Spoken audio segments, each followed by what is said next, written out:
Good evening, good morning, good afternoon, everyone, and welcome to another edition of Table Talk, where the conversations are all about food and things adjacent to food. And my guest today is an old friend, and actually, I think the first of my guests on Table Talk whose food I've actually eaten. A lot of the people that have been on are people who have been online acquaintances or people who I have eaten with but eaten out with, and not in their homes. With Nilanjana and her partner, I've stayed in their home often, and eaten enormous quantities of food and been taken out as well. So this is actually someone who has cooked food I have eaten. So Nilanjana is a writer, a blogger.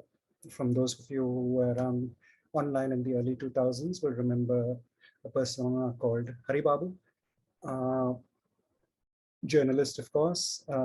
She wrote a column which was about taking authors to meals for Business Standard. And she also did an anthology called A Matter of Taste, which was about uh, food-related stuff from pretty much the best of Indian literature. A Matter of Taste. I have the book, but I don't know where it is right now, because right now I'm actually reading uh, The Girl Who Ate Books, because I did read it on my tablet, but I'm finding my tablet reading going all over the place, and I'm just sitting down with a book and actually reading it. And I have that with me here as well. So first, what I'd like to start with, Nilanjana, and oops, I forgot. Welcome to Table Talk. So first, I thought we would start out by just thinking back to your first experiences of kitchens, of food, and your memories of those, and perhaps you could spend some time chatting about that first. Thank you so much, Pete.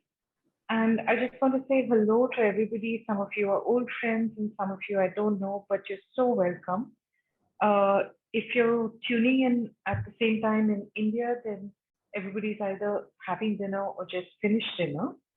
And Pete, thank you so much for being a lab rat because Pete was around at a time when I used to manically test various cookbooks on him and perhaps his partner. And they were most uncomplaining about mistakes made over about 3 weeks of biryani recipes straight. But kitchens, food, early memories, I think for most of us, we don't realize how much whatever you become later in life, it takes a little while to understand how deeply your childhood colors not just your memories of food or your memories of companionship, but I think it actually colors your politics and the way you see the world. I grew up by and large in Calcutta and moved to Delhi later. And both those cities were very, very different in their feel of food. Both of them were incredibly hospitable cities, as Bombay is, but the hospitality was expressed in a different way. So early memories, Calcutta, there was a family home, which was very much the heart of my family, one of those old red brick houses with green shutters and with pretty much an open door policy. So meals would change depending on the guest. There was a wonderful cook called Romain, and he was backed up by my grandmother who carried on a tradition of fierce Bengali women cooking all kinds of things. And you could look at the menu and know if it was beef steak with roast onions and roasted grapes, then you knew that you were meeting somebody who was possibly an anglicized journalist or writer or a friend who was avowedly what we would call liberal in these days, and in those days would simply have been progressive or westernized or something. On the other hand, if you had a meal of khichdi, that's rice dal, I think most of us know what khichdi is, with 5 or 6 kinds of bhajas around, all delicately attuned to the season, and a very traditional spread of sweets afterwards. That could actually be anybody from the communists to a very traditional Bengali family from the north side of Calcutta. But my memory of that house was also that food went hand in hand with books. So we used to be bribed to stop reading and to come to the table. And my grandmother was brilliant at getting us to start reading in the first place by cunningly placing the books that were appropriate for children on the lower shelf. We'd sit on these red stone floors, looking out at the garden and reach for books because there was a cookie jar next to the shelf, cunningly placed. You reach for the cookie, you reach for the book. My memories of Calcutta, though, were, it sounds ridiculously formally secular. It sounds as though you're making it up, but we weren't. It wasn't just that we celebrated festivals in common, it's that there was this constant movement from one person's house to another. And Calcutta was an incredibly egalitarian city in certain ways. I think it broke through a lot of class barriers. Uh, at that time, we are talking about roughly the 70s and the 80s. It cut across a lot of religious barriers effortlessly. Caste, not so much, but I'll get to that later. So, my memories of eating out were not so much restaurants at that time. It was going to Farkhunde Mashi's house for Iranian food, having a friend come over with a Jewish dish called aloo makala, which at that time was well known and celebrated and much lusted after in Calcutta. Or you'd go to one of your Anglo-Indian friends' homes for a lavish Sunday lunch, that included things like ball curry and mulligatawny soup and three kinds of salad. A lot of There was a lot of variety. At Naseem Mashi's house, we would have Husseini kebab, and all of this was very unself-conscious. And what I loved about the city was that you could have someone like Shotajit Rai, the filmmaker, coming over to a store run by my grandmother on the behalf of a women's cooperative to pick up his own masalas and tell you how it was going to be ground. And a little later in the day, you would go to this famous coffee house, one of them, and find people like Shotajit Rai or the politicians of the day, Siddharth Shankar, etc., all standing in queue, waiting for their turn to sit down and eat something like, cutlets or have a glass of fresh juice or mango cream soda. Delhi was very different. I moved there to be with my parents when my father was a government servant. And Chanakya where we grew up, was again a melting pot in a different way. Restaurants were almost unheard of. I remember the excitement when Nirula's opened up and you finally had burgers, and pizzas and these things that we pretty much read off in Archie comics. And it was wildly exotic. Exoticizing food doesn't go in two different directions. And otherwise, as a great treat, you were taken either to Akbar Hotel for a formal meal, not very frequently because funds were limited for all government servants at that time. It was slightly less corrupt age. Or you go to India Gate for the great treat of an orange ice cream bar. Those colonies, though, were eclectic in the same way that army families often were, which is that eating out was a potluck affair. So we had often food from 6 different regions, on the dining table. You'd have a poha and somebody would bring a biryani, somebody else would bring a sabzi meal in Maharashtrian style. And there would be three kinds of sweets from South India, from someone would bring something from Tamil Nadu or Kerala or whatever. It was a kind of syncretic culture that we grew up in, and I don't think we realized how precious it was because it was very normal to us. I don't know whether this is really what you wanted, Pete, but maybe we're getting there. Yes. And we have somebody raising a hand. That's Mukta. Hi, Mukta. Do you want to say something? Oh, no, that perhaps was an accident then.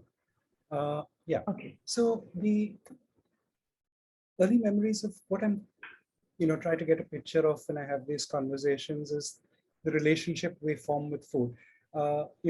As little ones, food just appears in front of us, and we either eat it or cajole to eat it or whatever it is. At some point, there's the realization that food has to be made, prepared in some way.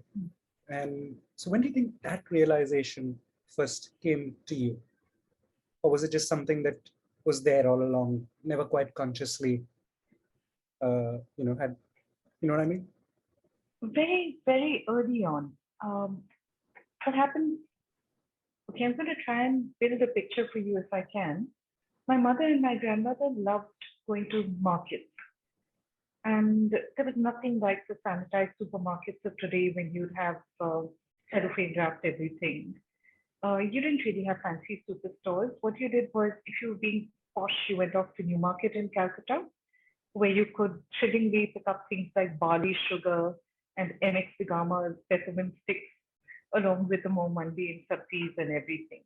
But these were what were called wet markets in Delhi. There was Sarojini Nagar.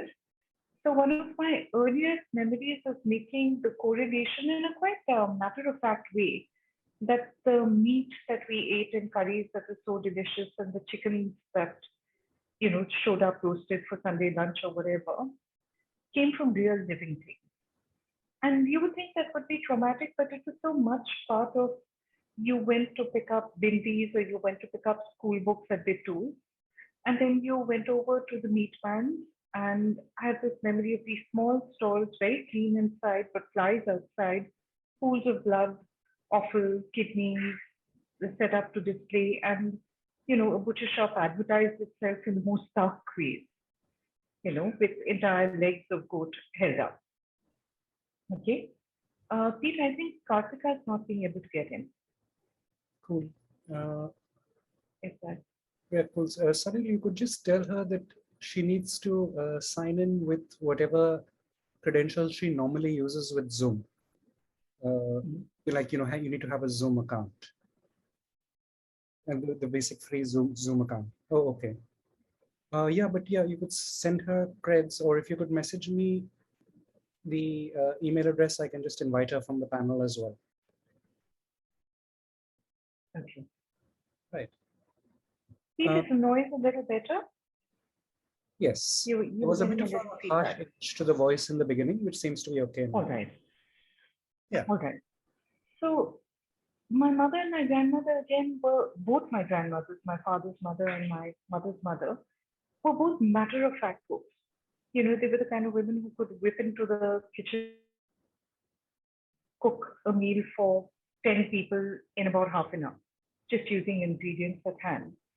And I was often just left in the pantry.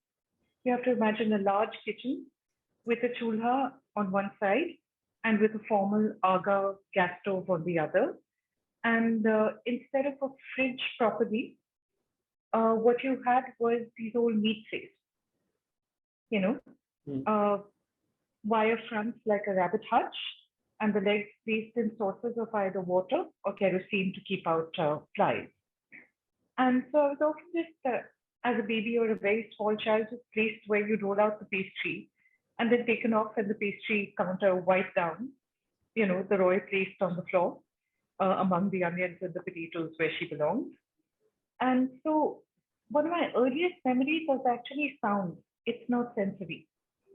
It's of being very, very small and listening to this symphony of noises. So you had the knife going cut, cut, cut on wood and a slightly different tack, tack, tack on marble.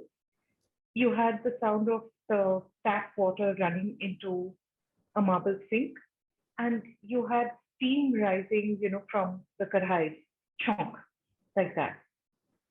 And everywhere, there wasn't clatter precisely, but every sound was its own part of the orchestra. And then after that, the smells of it.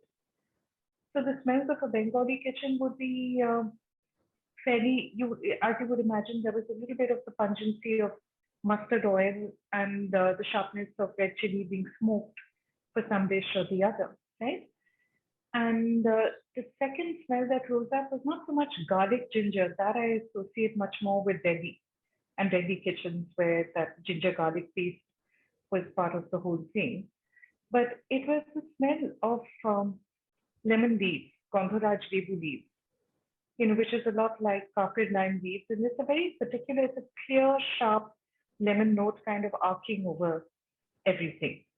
And because you said you're very small at that point and you're sitting on the ground, you can smell all of those as they descend. So they come at you in descending order. And then there's the fantastic sense of vanilla rising from the oven where a bread pudding is in the making. And I have to say, it was the kind of household, a lot of our households were Indian and Bengali, Indian, Bengali, and Westernized. And the way in which this partition happened was that breakfast was equally apportioned during the week to one side or the other. So some days was toast and marmalade and soft-boiled egg and porridge.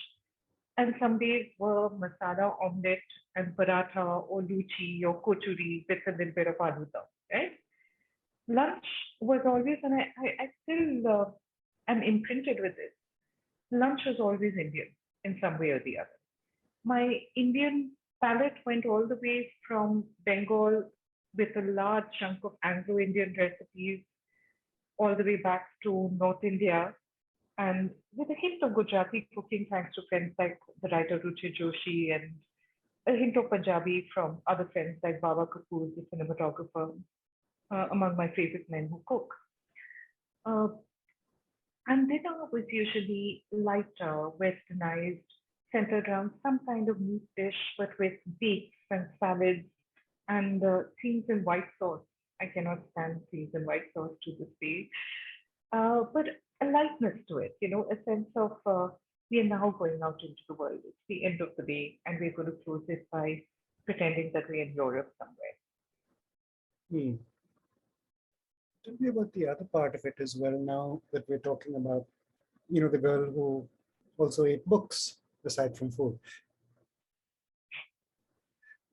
I think the two went together from a part of the book. Which yeah. Trust me to land me at this.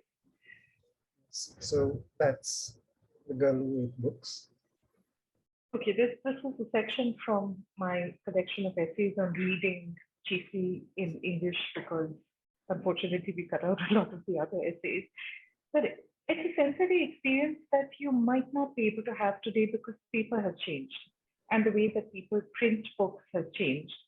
And I hate to say this, but paper today is, I'm sure it's doing its job where ink and binding and all of that is concerned, but it just doesn't have the same taste. And I was really young. I was about 3 or 4, and I was desperate to read. This is one of those things that I actually approach with some seriousness, because to me as a child it was not funny. It was not at all funny knowing I love stories already, and everybody in the family, a lot of our guests, a lot of our friends were good storytellers.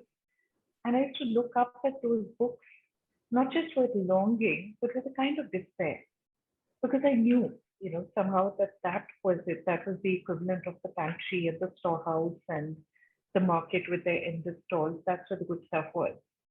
And I cannot tell you how frustrating it was to be about 3.5, and know you'd pick up a book and you'd open it up in imitation of the adults, and it said nothing to you. And you look at them, and they were reading stories, and you wanted that. Books in the house, there were two kinds. There were the Bengali books. They were printed often on very thin paper, and the spines were not pleasantly scented. The spines smelled of a very, very harsh glue, a kind of acrid scent, right? But the paper itself was crispy and onion skinny, and it was a little bit like papad.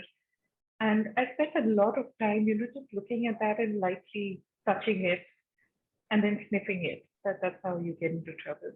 You just get closer and closer to objects of desire, and then one day you're gone. And the English books, a lot of them were old. The musty ones I stayed away from. But again, they had the exact scent of macaroons. Paper, when it ages in a certain way, it doesn't just get dry and biscuity. I think it tastes like biscuit. And there was this one day when I'd already learned my alphabet. I hadn't made sense of how they turned into words, right? And I was sitting under the dining table, which was a lovely part of the house to be in. On a cool stone floor, you can watch the adults going by, you can hear them. You're part of the house, so they can't see you and they can't bother you. I was sitting there with R.A. Stevenson's A Child's Garden of Verses. And I looked at the S. And suddenly it made sense. The S and the L went together to say Snuff. And then there was an O, and that was O. And I read it out bit by bit, slowly, silently. Now the moon walks the night in her silver shoe. And I didn't think to myself I was reading. I just thought, I have words. And I was so excited that I raised the book up and I sniffed it. It smelled really good. It was thick pages and all of that. And I looked around and none of the others were watching and aware that I was doing something that was presumably forbidden in the category of the many things that were forbidden. I just licked the page. I was so happy, I had to do something. And I looked at the words and then I tore off a tiny corner of the page and I ate it. And it tasted okay. So I ate a little more and that's how the habit started. I'm not going to say anything more about this speech. Next question. I mean, that also reminded me of that story of Maurice Sendak, who a little kid sends him a card and he sends a card back saying, I loved your card. And her mom writes back to say he liked your note so much that he ate it. Yes. And I understand that feeling entirely. I was so thrilled when years later I wrote my first book, The Wildings. And about a year after it had come out, I got an email from a 7-year-old in England. And his mother, he sent, a lovely little note with a drawing of cat and mice and all of that. And his mother said he loved the book so much, particularly the battle scenes that he's eating off. I was like, that is my child. He understands. Everyone else thinks that it's a freak show, but I assure you, bibliophagy is actually one of the purest expressions of book love. At some level, okay, just being serious for a moment. I think it is actually the expression of what we do want to do when we read, and when we read something that we love, you literally want to disappear into the book. You want to disappear into the story, And as a child, maybe the way you express it is by literally devouring a book. But to this day, I have this little smirk on my face inside when somebody says that they devoured a book. And I'm like, no, you didn't, not actually. But I know what that's like. Remember when I was a little kid, we were discouraged from chewing paper because there was a story that was passed around that we would then develop a stammer or some such thing. We shouldn't. In our case, it was just to discourage people from sort of eating up their textbooks, I guess. Yeah, we were told that we shouldn't eat paper because then worms would grow in your stomach. But I tested this one out with that old thing about, you shouldn't eat orange chips because a tree will grow in your stomach. And I had a very scientific method, which is that I ate oranges entire to see whether trees would grow in my stomach, and they didn't. And I decided that I'd have lied about. So I went on eating paper for, embarrassingly long period of time. Okay. So let's spend a little time on the writing now. And I remember there's this, years ago when Kafarati did a book and you very kindly agreed to write a foreword for us.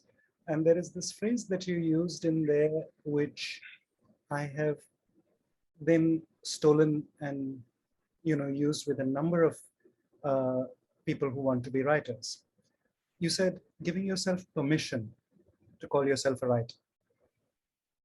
When did that happen? Very late. I think I became very late. I think I became a writer accidentally. My first book review was written when I was 15 years old for the Book Review, which was this little publication that came out in Delhi.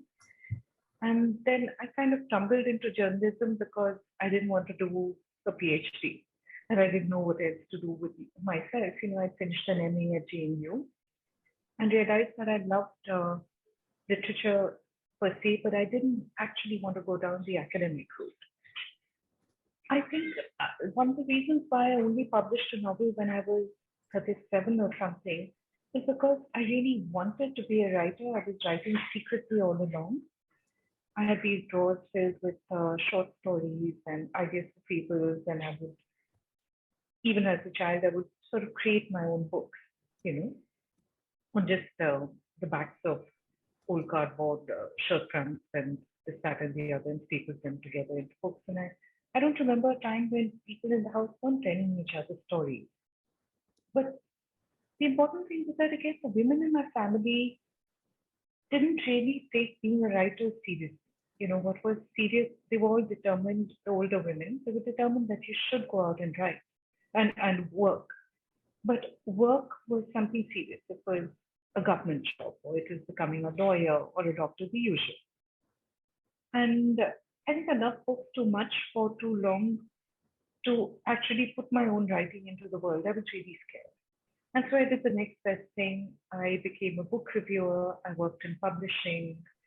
I worked in journalism and managed to land myself jobs that involved interviewing a lot of writers and interviewing a lot of artists always. So I was up close against the thing. And I guess, the reason that I wrote that saying give yourself permission is because for a lot of people out there, they may or may not be writers. It takes a little while to figure out whether you're somebody who's going to be content, and there's nothing wrong with this, content to journal for yourself or keep a scrapbook. Even with poetry, there's a certain kind of poet who writes and will eventually have a career, vocation as a poet. And there are people who just get a lot of joy from writing poetry, even if they aren't going to do it for a living or full time. And what we do with writing, Pete, you and I have had this discussion. Not everything needs to be a profession, and not everything needs to be serious. Yes, there is a very serious aspect to writing, as there is with cooking, as there is with any craft, any profession. But there's also the enjoyment of it. There's also the love of it. And I guess I just wanted to tell people, don't be so hesitant. Give yourself permission to just go ahead and do the writing. Just sit down at the desk and start. It's like there's a parallel also with the way chefs start out. Very few people, especially in India, where again, being a chef is now glamorous, but certainly wasn't in the 80s and 90s. I still remember people sneering at fashion designers at that time, saying, "ये क्या कर रहे हैं? दर्जी का काम कर रहे हैं." What does he do? He's doing a tailor's job. And the idea that you could start your own restaurant, the number of people who told Ritu Dalmia, who, as a lot of people in Delhi and Italy know, started off a chain of excellent Italian restaurants called Viva, and now she's doing Indian food in Italy. And they were like, this restaurant thing, cooking food, it's okay for time pass. But someday you must grow up. The implication is that someday you must grow up and have a real job. And the point about writing is that it's an extension of telling stories. The point about being a chef is that it starts off with the first time you step into a kitchen yourself, and you go from being the observer to being the person who cracks the eggs into a bowl, or just makes your first life a toast, or just, the thrill that Pete, because you came to cooking fairly late in life as well. Just, the satisfaction of being able to feed yourself with a simple but good meal. And there's that about writing as well. I do know that writing as a profession also lends itself to a lot of discouragement. You have to be able to weather discouragement if you're going to be a serious, or not a serious, let me say a professional writer. But I think you should start off just saying, free yourself up, figure out what kind of writer you are. Do you love this? That's much more important than are you good at this, at least when you're starting.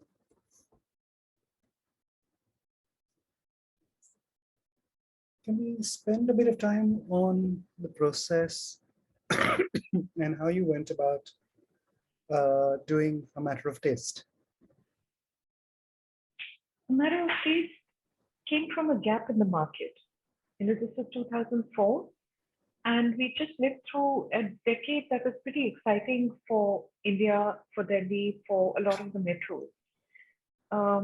We'd gone from being a culture that ate at home chiefly and ate at wedding feasts or community feasts, to being a culture that treated eating out as an exciting adventure. in the 80s and 90s particularly. And in the 90s and 2000s, that started to tip over into kind of opulent, ostentatious display of wealth, status, power. A lot of that also showed up on the Indian table. But there was a kind of joyfulness to it. And I think I was sitting with Dia Kaur perhaps. And I said, Dia, I need a book that just charts some of the best Indian food writing. And we looked around and there wasn't a book like that in the market. And she said, why don't you do it? And as usual, I didn't think that I had the right credentials for it. I thought somebody more serious should do it. I just stepped in to a job as food critic at my newspaper because our food critic had retired. And I was a pinch hitter, and then it became a kind of permanent job. And because we were working at the business standard at the time of transition, the paper didn't have the budgets to allow you to go out to restaurant meal after restaurant meal. So a lot of my column was actually about meeting chefs and cooks and people who grew food and interviewing them and building up a little picture out there. I love that kind so much because anything that just takes you out of your own milieu and lets you walk through the cities that you love. Anything like that is catnip to me. But when I started out, initially, I think I wanted it to be a much bigger book because we were looking at a history of South Asian food writing. And I think almost immediately we realized that that was going to be a minimum 600-page, 700-page thing. I still have a little sadness for that because obviously when you come from a region, I feel like there are phantom voices missing from the collection as much as I still have a love for it and a fondness for it. But you know how it is? We are not isolated. India and Pakistan, our dishes speak to each other. We travel down the same highway. A lot of what is considered traditional Delhi food came from Lahore and partitions with the refugees. A lot of the city's first restaurants, again, were started by people who just had a tandoor and had lost everything that they owned, but they still knew how to make kebabs and they taught the city how to relish butter chicken, how to like that pathar kebab, which is such a signature thing in the city. Um, and it seemed a shame that at least in English, none of that was connected. I gave up on the region finally with some sadness when I realized that it was going to be too large. And also we had too much translation to undertake. Today, that wouldn't be a problem, but in those days, with those budgets, that was constrained. We would have had to translate a lot of Bangladeshi writers, a lot of Nepali writers, a lot of the best writing about Sri Lanka or Burma, again, came from people who were not available in English. And that was, I thought at that time that somebody would do that project, and a few books have come out that have made steps in that direction. But I still think that there's room for that gigantic anthology. When I turn my attention to India, I think instinctively it's a book that charts what you might call fiction and literary writing more than even non-fiction. I moved very rapidly, except for a few columnists like Dave Sangvi and one or two others. I moved away from what was written for the papers and the magazines because in that time, a lot of that was fairly ephemeral. But I don't think there is anything like a perfect collection. But when I look at this, I see that we have Rushdie writing about rotis. We have Rohinton Mistry with a Parsi chicken story. We have Gandhi on eating meat. We have Frank Simoes on Feni. Sudha Kaul on a lovely bit about Kashmir that was almost prescient in it, both in its celebration of the community, the tradition of gathering together, and in its fears for what would happen to Kashmir later. There was Geeta Hariharan talking about the remains of the feast. What happens to the people who actually cook? How often are they in the limelight? There was quite a lot, actually, and some of it anticipated today's debate. I look at the story by Purubi Basu called French Leaves. And I think of the Great Indian Kitchen because French Leaves just started unexpectedly with these lines. Radha will not cook today. Radha has decided not to cook today. And what is beautiful about the story is that there's no reason given for this woman in a village in Bengal who suddenly one day sets the entire household into an uproar simply because she decides to take a holiday. And you're not told, whether she's tired of the work or whether somebody has been cruel to her or her food was not appreciated. She's just stepping out, and while her sister-in-law and her daughter are wailing and crying and wondering what's wrong, and her husband and the entire community is sitting there saying, "But where is the food? Where is the breakfast? How are we going to start our day?" Just that one gesture, a woman standing there saying, I'm going to wander. I'm going to go off to the riverbed and I'm going to sit there with the fields. I don't feel the need to cook. And that becomes so radical, such a radical little thing. So I think in embryo, the collection, a lot of my anthologies as an editor tend to be starting points. And I'm sometimes asked whether I'm going to do a follow up to a matter of taste. And honestly, I hope somebody will, but I don't think that person should be me. I keep hoping that somebody in their 20s or 30s will pick it up and look at, where those debates and those celebrations as well as these things were going and do their own collection. That was a hint to whoever. Hmm. Yeah, no, I was safely out of that one since it was 20s and 30s, and I'm long past those. Yeah. All 50s, is fine. Just harking back for just a minute to when we were talking about poetry and permission, and I know that's one of the things that I've always had difficulty with. When people ask me, I say it took me some time to be able to say to move from saying I'm a journalist or I'm a copywriter to saying I'm a writer who also does things. But poetry is still something that I have very great difficulty in calling myself a poet. I say I write poetry. All right. And there's a difference in my head to that in that. And I'm remembering something from several years ago, from 2006. Uh, I had sent around a beautiful poem by a person called James Tate called Dream On, which is about, some people go their whole lives without writing a single poem. And a certain someone that I know uh, wrote something, and I'm just going to read a short bit from that. It's called A Reply to Dream On.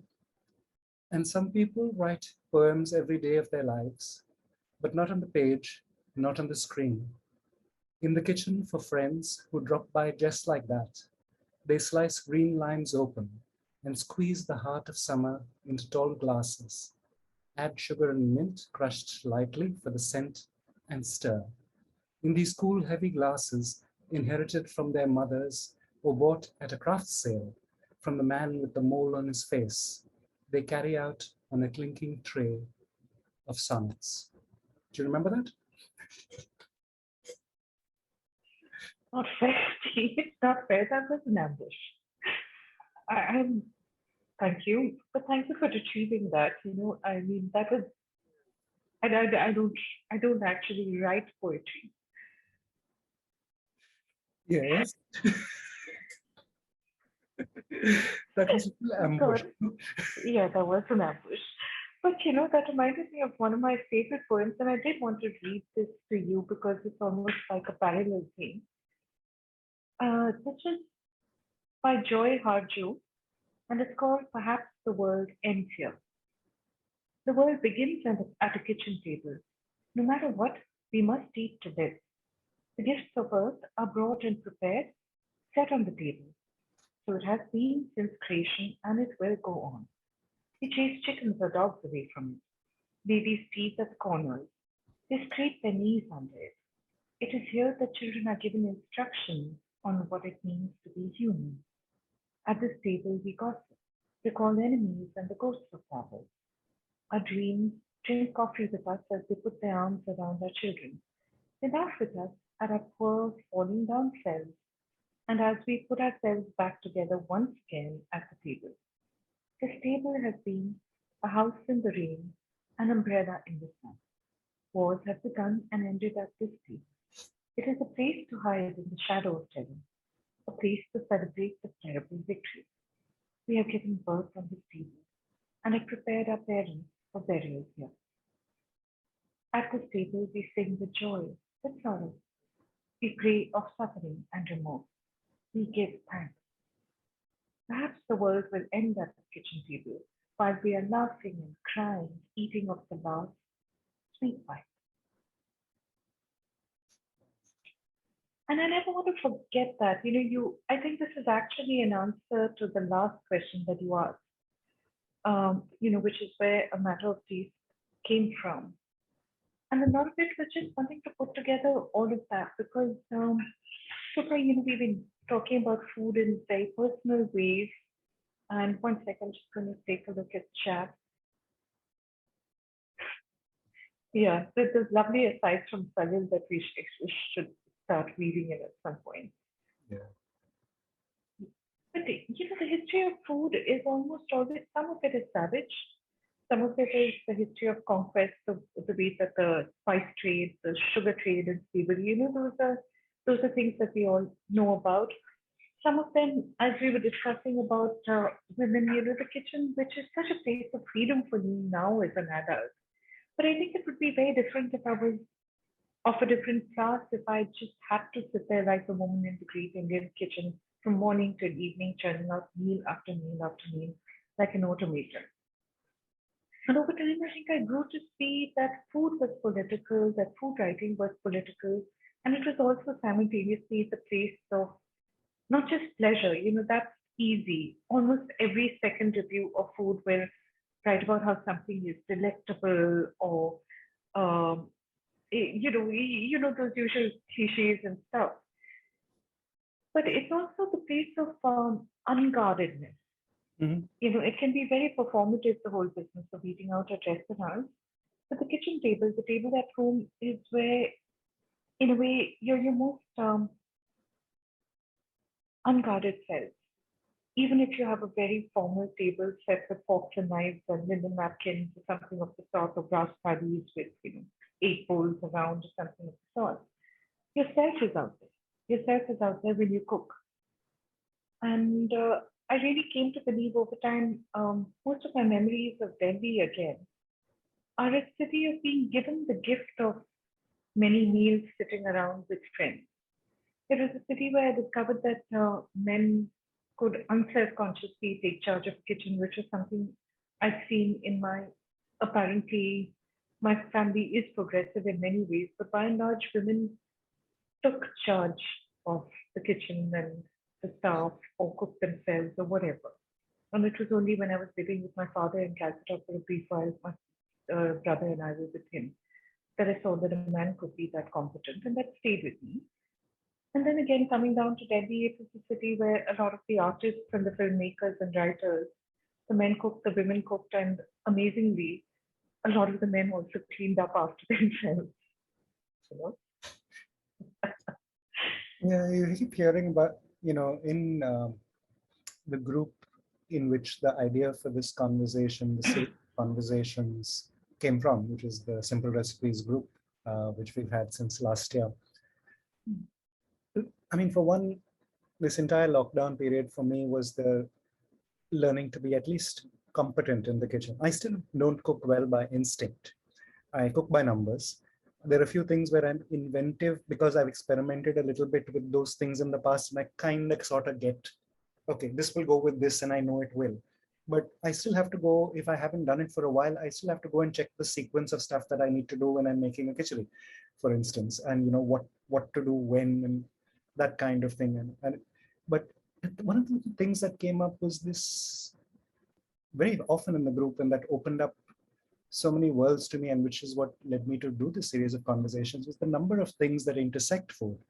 The lack of role models when it comes to men in kitchens. There are very few men who will go into the kitchen to do anything but that biryani or that particular barbecue or whatever it is. And as you said, cleaning up afterwards is not exactly part of that deal. They will do their specials. The whole thing of the intersections of so many things, of caste, of community, the obvious political stuff that happens in here, where it's not about preferences, but where people can get killed for what they eat, right? There's so much that is food and food adjacent. But before we get into that in more depth, and I did also, Nilanjana also has some slides which I want to get into, and we look into that. Tell me a little bit also about the column that you used to do, where you took writers out to eat, and how that was, and how did that change or work with you? Because that again was the intersection of food and literature, for one. And a question at the end of that is, has Business Standard ever thought of bringing that thing collection together into a book or something like that, and why not? Well, thank you, but I'm just going to read out something Anita Roy wrote. She says, I think I'm even more proud of my son's cleaning up after abilities in the kitchen as his cooking, which is saying something. And so, I'm holding out a little hope that there'll be a change Mm. somewhere. The business standard columns, I don't know whether I would want them collected. I love them for what they were, which were pieces written in the moment. And they are like a series of snapshots. You know, it's a bit like me with my photographs of food, which would make anybody who is a serious photographer laugh because they're taken without technique, they're taken without style. Uh, they're just little memory devices, you know. I think what the column did modestly well was much more than I did not like doing restaurant reviews. I feel honestly that yes, there is a value and a pleasure to telling people about where to eat out, but often it becomes so judgmental, right? And it takes a little time to sit with the restaurant and just figure out what is it that the person wants to do. You know, some of the cooks whom I love the most, whether they're running a small dhaba or whether they're running a five-star restaurant or something like mask or Indian accent on the table or whatever, Mm. they're cooking not just with passion, but they're cooking with a slate of memories. You know, this thing that just happened with MasterChef Australia, with a woman, the woman who won, she served something called panta bhat. And panta bhat is so everyday. It's basically in its classic form. She had to mimic it because she didn't have time to do the overnight fermentation. It's just a bowl of rice left over from dinner or lunch that you set to steep with a little bit of water and salt. It ferments up to the next point and it becomes sour rice. And I was laughing when I read that because it's actually in the novel that I'm going to be publishing soon called Black River. I didn't realize that it was such an overlooked thing, and yet it's such a staple food, and because it's fermented, it's good for you, and it lends itself to infinite variation. At its simplest, you would eat panta bhat with something that you could, just with raw onion and maybe one green chili, and that's it if you had nothing else.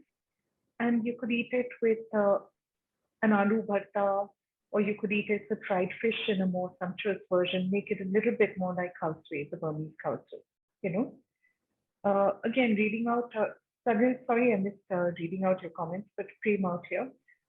Uh, Growing up in a joint family with more women than men, men, the man was actively discouraged from entering the kitchen for anything other than an off-meal snack.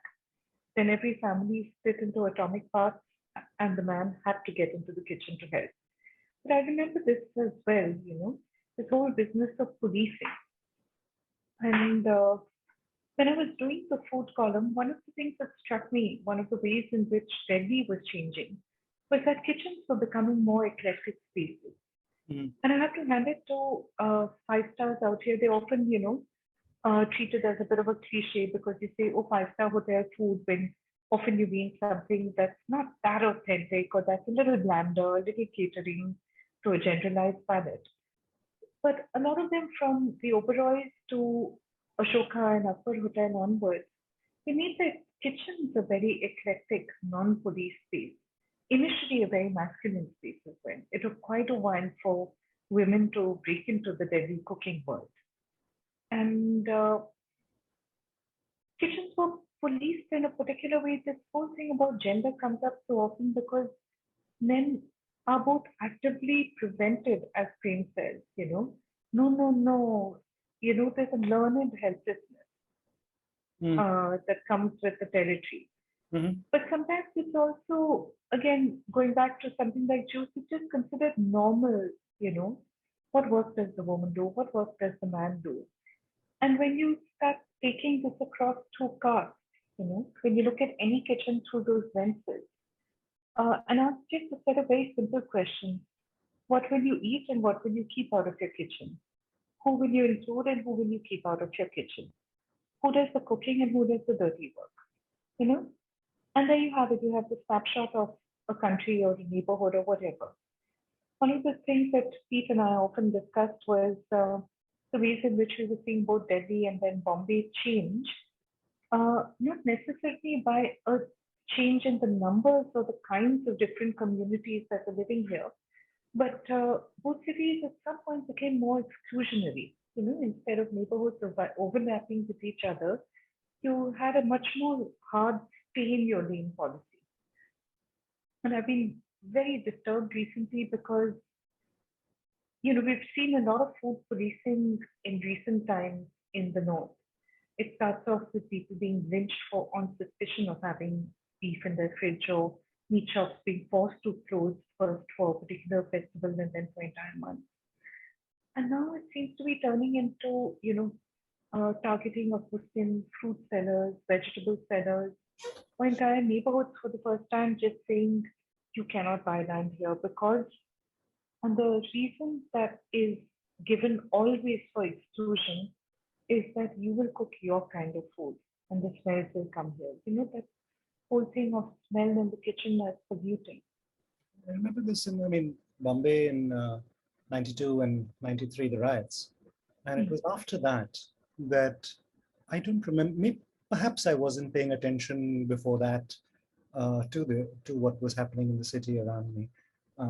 But post that is when I first remember registering this entire concept of the vegetarian colony, right? And which was basically code for, we don't want Muslims here. Because I encountered this firsthand later on in other places where when I was actively searching for houses to rent, when I was taking a part in that process of finding the next house we would live in, because we always lived in rented homes. And where I had that happen to me, where it was actually, I was told by the broker, this is a vegetarian colony. And I said, but we don't exactly eat meat every day, but we do have meat often. And he said, no, that's not for you people. You people being me have Christian for nominally Christian. And you people are not, you people are okay, you're all fine, and the usual nudge, nudge, wink, wink. I mean, if not an actual nudging and winking, but that was effectively telling me that this was not to keep me out, it was to keep Muslims out, right? You never heard about that before, because I remember the parties that I would have at home. I had friends who were vegetarian, staunchly vegetarian for religious reasons, who had no issues whatsoever with what was on the table. When I would make sure there were vegetarian options available, and people would eat that with no issues whatsoever, cooked in the same kitchen. At that point, I don't think anyone in my family would have been too aware of things like this should have been probably cooked in a vessel that had never touched meat. But the principle was that we were cooking vegetarian food for people who were vegetarians. That never came up before, and that changed. That changed in the 90s, and it started this. The lynchings and all that are just a progression from there. I think what changed was there was always segregation. When you read Bengali writers from the last century, or there'd be references to hotels and dhabas and gentlemen's messes, segregated by communities. So it's what we know as the Vaishno dhaba had its equivalent. There was always a little bit of a partitioning of food, but it was not wielded as a weapon in the same way until about, I think, roughly the 1990s, 2000s is when I can see it galloping. It's not that it wasn't there before, but the 1990s, 2000s is when it became an absolute, we have the right. And as so many food writers, food columnists, people like from Krish Ashok to Rocky and Mayur, that have said, we're not actually a vegetarian country. We never have been.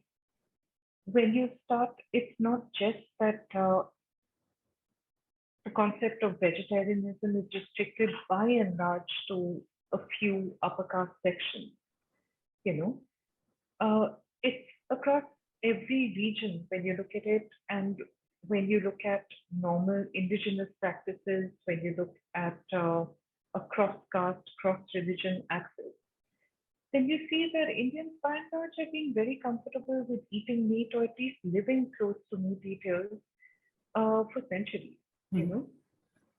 So that's when you realize that there is a kind of political vegetarianism, which which is a different thing entirely. But we should probably stop here and let people Mhm. ask questions. We'll Or do you come. want me to do the Okay. slideshow? Let's Oh, do the slides now, and okay, let's chat through those, and then we'll see if anyone wants to come in with audio or to ask formal I'd questions, love that. whatever it Yeah, is. Yeah. yeah, Yeah. okay. I just like to share these are, as I said, appalling photographs, but just from food diaries taken through the years. And let me see whether I can get it to work right. I have to do that thing he told me to do. One second. That's under play slideshow. Yeah. Got it. Yeah. Okay, so this was when I was. I think when Pete asked me to do this talk, I was asking myself what we prize so much about food and food writing. There's a lot to do with freshness, seasonality. One of the markers of the seasons in Delhi, for example, is very much like this. You've seen doves coming in, and you know that you're in summer. But that freshness doctrine is something I started to question the more I walked around the city. This is under the Yamuna Bridge, and this is an area where a lot of Delhi vegetables come in. And as you can see, they look really gorgeous. They look sparkling and stunning and clean. But this is the water that they are washed in. Hmm. And this is not the most polluted point of the Yamuna. That's a little further down at Najaskar. But this is a point where it is, shall we say, not salubrious. It definitely is murky, you know. But that surface, often when I'm thinking of pollution in food and how it comes up, this to me is a kind of metaphor for how it works. There's a surface attention to purity. There's a surface attention to cleanliness. That's part of it. The other reason I keep going back to this picture is that it's such a reminder that in the contemporary quest for eating clean and eating organic and all of that, you can grow your own vegetables, which is something that I would encourage everybody to do. It's just a joyous thing to do. And you can try to eat as fresh or clean as possible. But we are so inextricably linked with the water, the air, and the earth, you know.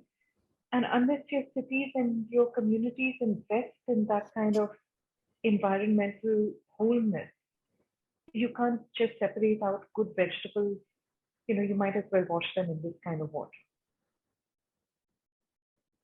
And this was just a little set of images about some of it was just celebrating what I love about Delhi. I remember focusing on this picture of 6 different kinds of rotis in making, because this was at a wedding feast. And I was looking at this and just thinking of an everyday artistry that we take for granted. I'm This again, stepping back a little bit into the bit where you talked about growing food, and I think yeah. really critical that we understand what it takes to bring food to our Mhm. table. Right, there's an example that I bring up often. I have this karipatta plant, which I've had for 2 years now, and it has been attacked by caterpillars, by fungus twice, and then I've sat and cleaned out all its leaves, sprayed it with neem, and then it revives. And then this year, when it was doing really well, caterpillar just ate every leaf and then hung its cocoon out there and left this thing out, with completely. In 2 years, I have not actually used any karipata leaves from that plant up to this date, right? I've tried to grow other vegetables as well from seed, from cuttings, from nurseries, and it's bloody difficult. It takes the kind of energy that it takes to bring food to the table. And if we could understand better by trying it ourselves, really, would, I think, have all of us joining the bloody farmers agitation. I agree with that, but I think there's also a big difference. We've had our own struggles with what we call the artisanal monkey brigade, which was basically the local monkeys turned out to love cherry tomatoes and rocket. but they left palak and gobi alone. So we can have tori, we can have pumpkins and this, that, and the other. I think even in embryo steps, there is something to that whole thing of if you try to grow your own food, you begin to take the first step into understanding. But it's only when you really stand with farmers and you see that entire cycle, the mercilessness of it. Um, if the rains come in at the wrong time, if your loans are too big, if you don't get the right equipment. And one of the things that's been heartbreaking about this time in India is just seeing those visuals of people destroying food in a country where the memory of famine, the memory of starvation is so recent Mhm. that the one thing that we grow up knowing is you don't waste food, you know. And when you see, tomatoes scattered across the road because they would rather destroy them than sell them at the pathetic prices, it just tells you how much anger and genuine anguish there is out there. This is your year's harvest. It's one thing for any of us. For me, I feel a little pang when two potted plants, two potted cherry tomato plants get taken over by the monkeys. But that's not a year's investment of time and labor for me, you know. But I agree. I think this is one of the first steps. And we're just getting back to the slideshow Yes. for a bit. So this was Holi, the gujiyas that come out. And I love the fact that the biggest pile out there was the baked version, not fried, which are always meticulously trotted out, as a sort of sop to the diet friendly, and then never said. I was looking at the way in which street food also had gentrified. So, this was a sugarcane juice stand, and then this enterprising women's collective called Nani Ki Matri, which takes something as simple as matri, and packages it and sends it out to you. Sorry, what are those? Those are matris. I have no idea. Oh, matris are like think of it as I hate that we are now walking into English translation speak, but think of it as a kind of salty, savory biscuit. Okay, okay. Okay, The so it's brown ones or the both of them. So that would be that would be no, that is sweet actually. The diamond shaped one. okay, That's a kind of like something in gujia, Maharashtra called Shankarpali, which is a a sort of little bit like a shakarpali. Yeah, okay, shakar from sugar, and okay, that's salty with a little bit of ajwain in it. all right. This is from walking around in old Delhi. I found that the more that I took pictures, I learned not to rely on memory because usually my memory of things is a little bit of a blur. And I suddenly found, you find correlations in unexpected places. So this is Wenger's, um, the picture to the right, which is a classic confectionery shop in Connaught Place that has been going strong for years. And that is standard dried fruit. And they actually dried tomatoes in that third jar and turned it into a sweet snack because why not? Mhm. That is just me enjoying myself far too much. And again, that little interplay between the basic version, the picture on the left is the Bengali market, which is not down market, but it's every day, everyone goes there. And Bhavan, which is a pretty good outfit, which does, again, a poshed up version for delivery. This was just a series that I did because sometimes you look at these pictures of markets and you know exactly where you were, you know? Mhm. So this was from a year I spent in Goa. Chorizo, and Christmas cake. Mhm. And the things they don't tell you about, which is that Goan mangoes, the mankurat is probably, I hate to say it to the Alfonso and Langya people, but it almost beats that hollow. Yeah, lots of Again, people in Goa sort of keep saying this with this quiet pride. I've never tried the damn things, and for years I've been wanting to. Yeah. yeah, you have to get invited over to a friend's place and have them fresh from the tree, which is, because I don't think they export them, but this was, it was outstanding. It wasn't too sweet, it wasn't too turpentine. I could go on in food critical ease, but all I'm going to say is that I ate a disgusting amount of them. Hmm. Again, it's only when you go to a place that you see what's important to them. My impression of Italy before I went there was that it was pizzas and pastas. And then I found every region that you go to has this pride in local olives, being pressed for olive oil, mushrooms, preserved mushrooms being pickled, and these gorgeous jars. I mean, I love it that when the container for things are as beautiful as the thing itself. Mhm. Again, Shillong, one of the things that surprised me about this state where, again, I thought about it in terms of stereotypes. I was thinking of khasi pork curry and of the incredible rice varieties. And everywhere that I went, there was street corners where people were eating fruit. And I hadn't realized that it was such a strong culture of falsa, pineapple, soursop, beautifully packaged and with a little bit of mirchi Mhm. around. And I remember that's one of my memories of Assam. In my one hmm, time I went there on a train where I did from the north of Assam to the south, and I had no food with me. And uh, I thought there would be food available on the train, but there wasn't. But this train was going through, right down the spine of Assam, and the small little stations, what I would call the, two goats and a security man kind of station, right? yeah, There would be this security person behind sandbags with a rifle and two or three goats and nothing else on those stations. But there were the vendors who had come in from, for the train. And that is where I've never been very fond of pineapple. But I was so hungry, I looked around. There was stuff that I wasn't quite sure of, and there was pineapple. So I got dim bun, which was the hmm. boiled egg and the bun, and I got pineapple. And that is the best pineapple I have ever had in my life. It's amazing. It's almost like a cliche in the Northeast. They dismissive about it because to them pineapple is so ordinary and everyday, and to they say the partner won't eat that much pineapple because he spent his time in the Northeast. But it's outstanding. It's a different world.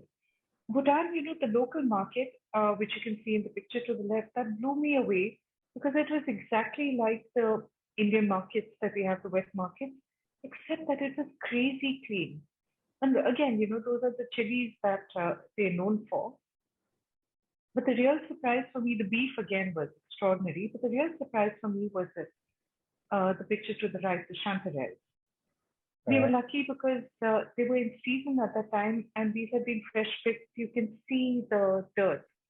You can see the dirt, and just taken off a hillside and brought down by people who stood there at bus stands or right outside the market selling them by the kilo. So I came back with a suitcase of contraband chanterelles and asparagus. And slowly, as I started to do this, I saw what each country really prized. Again, this is exactly the kind of place you would think of when you think of French food. Duck breast, perfect pommes frites in the first picture, and the best steak I've ever had in the second picture. Again, these are the expected stuff. A picnic up on a mountainside and an omelette that is about as uh, classic as you can get. But this, again, at the markets, what we found was they would just come and say, but do you want to look at our sausages? Do you want to look at our sausages? There are so many different kinds of sausages. Every region has its own sausage. And some of them are stuffed with mushroom, and some of them are stuffed with truffles, and some of them are just on their own. There's the boiled sausage. Which one do you want? You know? mhm. And the cheeses again, every region, if you made the mistake of mentioning Swiss cheese in France, there'd be chilling little moment, and then they'd say, yes, yes, the Swiss, they have some cheese as well. But have you had, the Tom and the Savoy and the rest of it? Mhm. And it goes beyond national pride. There's an understanding of the months it takes and of a kind of slow living. Again, that's mirrored in one of my favorite cities, favorite food cities, Calcutta. At some point, food stopped being about just, you go here and you have the perfect cup of tea. Out here, this wasn't a perfect cup of tea, but it was great. It was a great cup of tea because of Monty. We sat down, we chatted, and everyone tells you their life story. You tell them their life story, and ultimately, food keeps coming back to the cook. This is one of the reasons why I became a food writer for little details like this. I stopped at a shop and I took a picture of these things, which are molds for shandesh. Shandesh is that sweet made out of chana, not very sweet, a little dry and all of that. And if you look carefully, you can see that there's wooden molds, which are hand carved out of a very delicate bark. And behind them, for people who want to be more modern, there's the plastic and the metal molds that are taking over because they're more convenient. Mhm. And the market for the wooden molds is dwindling also because it is really difficult hand carving that compared to the machine made molds. But as people said, it will never really die because people prize that as well. And there are a few hand carvers left who just will not give that up. And that is just greed. That's and again, just leaving you with this last glimpse of something that we romanticize all the time. But I love the way that the highway dhaba menu has changed. So you've got tea, coffee, you've got anda, Maggie and Maggie, which are now, Maggie is practically an Indian food. And you will have soda, shikanji, bread, makhan, and cold coffee, you know. Mhm. So there'll always be a little bit of an updated thing. One of my favorite things to do on a trip, which is just sit down and have tea from the kettle. But again, a lot of the people who are running stalls like this are out of work graduates, you know. So there's another strand to that labor story already out there. And this is basically why dhabas rock, because of the view on one hand and the company on the other. Again, I keep coming back to why these things are always about the people. Gil Dhaba on the Baskpur Road, a stunning, makki ki roti, sarson ka saag, but it was when I met BG. And we sat down. She's very, very politically aware, politically charged, wants a government that respects farmers in. And this is one of those old family dhabas that's reinvented itself in this time. And that I prize because it is it is everything that we say about locally grown food and seasonality is out there. Everything that you get out there is made at home. The achars are tested out by BG, and you eat according to the season. You know, so in the monsoons they have a certain kind of menu, and that changes again. I'm having Yeah, I think the caption says it all. This is at Tunde Mia in Lucknow. I just love people's passion. I should stop now, but I just wanted to run through a quick set of slides about my own cooking, which is absolutely not perfect. But every now and then, I think I gave up on perfect a long time ago, with cooking. And last year, when we had the pandemic happening and you can't go out to Durga Puja, which is shown on the left, those huge, huge big trays of puja food and stuff. So I tried to recreate that in a little way, knowing that I would not get them. That's the thal with the kochuris and the prawns and the chola dal. But just having the little satisfaction of cooking for yourself and having tried. This is again bamboo shoots, pickled radishes that we were talking about growing things that we grown upstairs. And in the top right corner, that's what happens to all of the herbs. They get basically turned into basil oil paste or curry patta chutney or something of the sort. It's a constant pleasure. It's a meditative thing. It's often the prelude to writing. These two pictures, this is what I miss. That's the one thing that I missed during the pandemic. I missed having people over at the kitchen table. I missed cooking. I missed feeding friends, you know, and that's it. Basically. I should stop sharing now. See if it's not letting. Yeah, okay. Yeah, Yeah. that was lovely. Thanks. And so many threads that came out of that, which uh, I mean, there's the thing of eating local, which when you have this sort of frozen stuff, the frozen food chain, the thing of getting things with huge amounts of air miles on them, so that you can have, say, your apples right through the things about the difference between what you get in the kind of when cooking for a large number of people when cooking for a small family and the kind of things that one do and things like that. And there's so much that one could explore with each one of those things, and I'm just a bit of a loss to figure out uh, where we could go in that.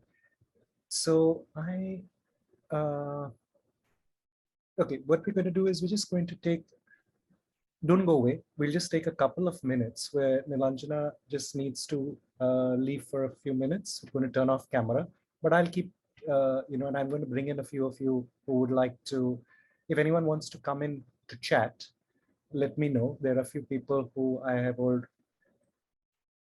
already asked if they'd like to join us, or if you have questions, do let me know.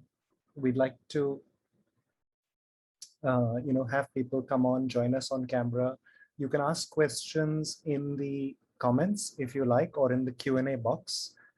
Or if you use the Zoom raise hands gesture, then I will take it to mean that you will want to ask your question on audio, or that, that you could also turn on video if you like, right?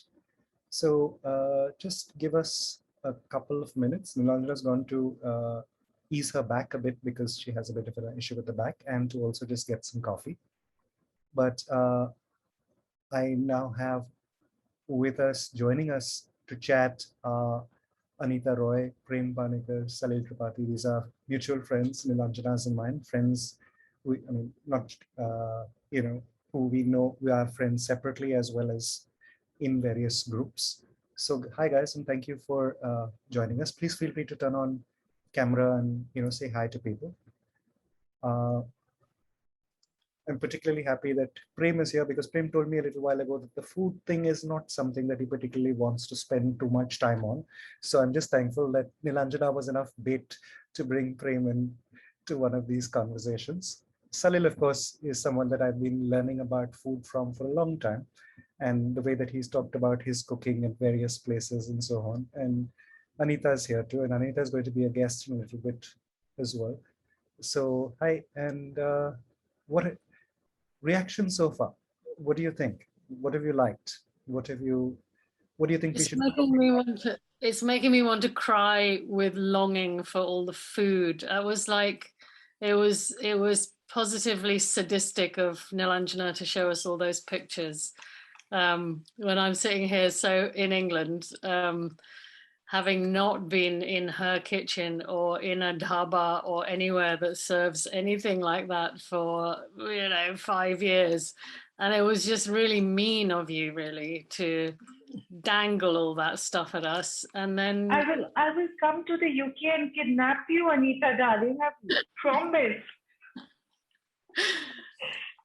Yeah, but it is that thing of the seasonality and the locality, and no matter how assiduously we try, and we do, to make fuchkas in Somerset, or it's I don't know what it is. It's not the same thing. My dad is agreeing here. It's not the same thing. There's something about the dirty hand. The dirty hand of the fuchkawala, yeah, adds to the joy. I wish I could transport you guys here, but please do come. I know the pandemic has slowed all of us down, I think. But I don't suppose I will not insult you by saying that Brick Lane will do. But I think, one of the things that does actually make food precious to me is that no matter how much you try with restaurants or with exporting things here and there, there's a part of the food experience that is local, and that part of it, to me, it's not just the dish itself. I mean, Darjeeling Express, for example, they do a really good job of making kathi rolls and puchka and all of that in London. But what you're missing is different, right? What you're missing is more like just, the combination of friendship and a market and the space. It's not even nostalgia, but, there's a lot of other moving parts to it. It's like when I think of Anita, what I miss is the sourdough bread. What I miss is picking cherry tomatoes straight from her garden and then using that in something or the other in a very normal, natural way. So, Anita's commitment, in fact, that's something that I'm going to turn this back to Anita for a second and say, Anita, can you talk about how much it changed for you when you went to England and you really started to grow things, to become part of a network of people whose connection with the land in very many ways was much more organic? I can, yeah, I can. I mean, I think that it goes back to what you were, there was one of the slides, I think, which said something like it's all connected. And when you actually start to understand the cycle of food, that's really when you start to, I think, reconnect to what it means to be human, because that's what your body, that's where the body comes in, right? And that's where your rootedness comes in. It's what keeps you on the earth is the gravity, and what holds you up is the soil. And when the soil is healthy and full of microbes and mycorrhizal fungi and it's nutritious and in balance, then you kind of stand a chance of living a life which is not just about taking from it, but about giving back to it. And I think that that's where the horrors of kind of industrial farming and just industrial agriculture and the scale of that comes in, because there you have a sort of approach which is entirely extractive. So the field is seen as a blank canvas into which you put things and out of which you get stuff.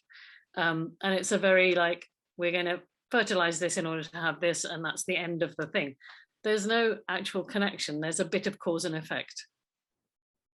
I guess but yeah. You know, have you seen this in Natika George's book? Yeah. Yeah, you know, Mother Earth, Sister Seed, where she's traveling through India's farmland. And some of the news that she brings back is expectedly dire, you know, which is that basically the kind of devastation that's been happening to the soil, to the rivers, to the land, to farming itself. You know, this devaluation of what it means to be on the land, really. And I think, you know, when you're talking about that, and when Peter is talking about wanting to go back to growing things, I think I see also that there's a connection, you know, in a way you're at different points along that pathway, right? Yeah, and I think it's also it's something to do with also getting children to understand it's not even just about growing food that they eat, like that thing from farm to fork, but it's actually even just there's a kind of a weird disgust that a lot of modern children have for organic stuff. You know, it's almost as though dirt, you know, the soil is dirty and it's weird getting milk from a cow because it's like a secretion, and that there's some kind of strange strangely modern sense of disgust with food growing and decomposition and, I don't know, organicness, which I find quite weird. And yeah, can I interject? I think my dad wants to say something at this point. May I? This is Mihir Roy, 95 years old, Bengali aficionado. Wonderful to meet you, sir. No, Yeah, I I'm was. talking to that. Oh, Oop, sorry. what happened? Oh, yeah. I think we're sort of losing, sorry. Oh, that's all right. But, you know, Anita, to your point, I don't know whether you can hear me, Anita? Yeah, we can hear you. Okay. So, you know, something that B. Wilson's written about a lot, particularly in the UK context, is basically how it just creates a kind of terrible feedback circuit, you know. if you ask most of the people in this discussion about where their food palette comes from, because a lot of us are well over 40, we still belong to the generation where some of our memories had to be connected with food that was either locally sourced or that was grown in our own homes, or that was at some level pretty natural. Some of our taste palette was formed by that. Maybe some of it was also formed by Britannia Wonder Bread or something of the sort. If you're a kid and you've grown up basically with a processed palate, right from the time that you're really small, and you have no access to, no understanding of the land as a thing of value. The model that I think we're sold these days more and more is that land is valuable when you can build a mall on it or when you can build a bridge or something on it. But how many children these days would even know what different kinds of soil feels like? And you were so right when you said that those are the basic building blocks. What is food basically? It comes out of soil, air, water. How much do we know of that? How much of a vocabulary do we have for that? What we can't name, we don't cherish. What we can't feel, we can't taste either. So if your taste palette has been shaped by a lot of processed food, a lot of sugar, a lot of fat, it takes a while to strip that back away and say that no, you almost have, what you're asking for is you're asking people to learn how to taste again. I mean, if you give most kids the choice between freshly peeled and chopped carrots and a pack of potato chips, you know which one they're going to go for. But if over time you give them more in the way of the carrots and the fresh food and that pineapple that Pete was talking about, pineapple is sugar as well, but it's just an incredibly different kind of sugar. But see, what you're getting to is pretty crucial because it's not just children in the UK. I see this happening more and more with children in India as well. Your palates are almost it's the way opium spread across China. An entire country was rewired to this very, very addictive thing. And the biggest thing about processed foods is that they are addictive. So that's why someone like Bea Wilson is a passionate advocate of changing at least school cafeterias, because you don't and you can't ask for control over people's homes.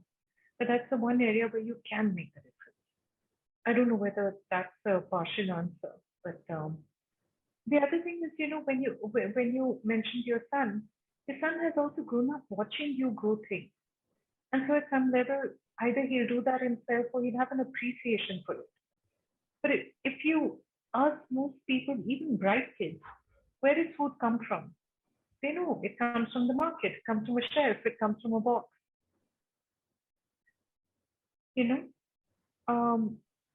You lose the connection with the land and you lose everything. Yeah, although I wonder if you or Peter or any of the other panelists would like to speak a bit about the growing activism, particularly led by younger people like my son, Roshan, who decided to go vegan a couple of years ago, entirely for ethical, environmental, climate-related reasons. And that was an interesting one because in terms of what you and Peter were talking about earlier to do with the kind of social conservatism and right-wing Hindu fundamentalism associated with vegetarianism, and the kind of, I find sometimes some sort of small c conservatism associated with veganism, which can be very, it can be very, what's the word? I don't know. It's kind of puritanical maybe. Is that, I mean, I think that they are very different things, and I've not yet, I'm, as you can see, quite confused about this, because on the one hand, veganism can be quite radical. On the other hand, it can be really conservative and quite judgmental.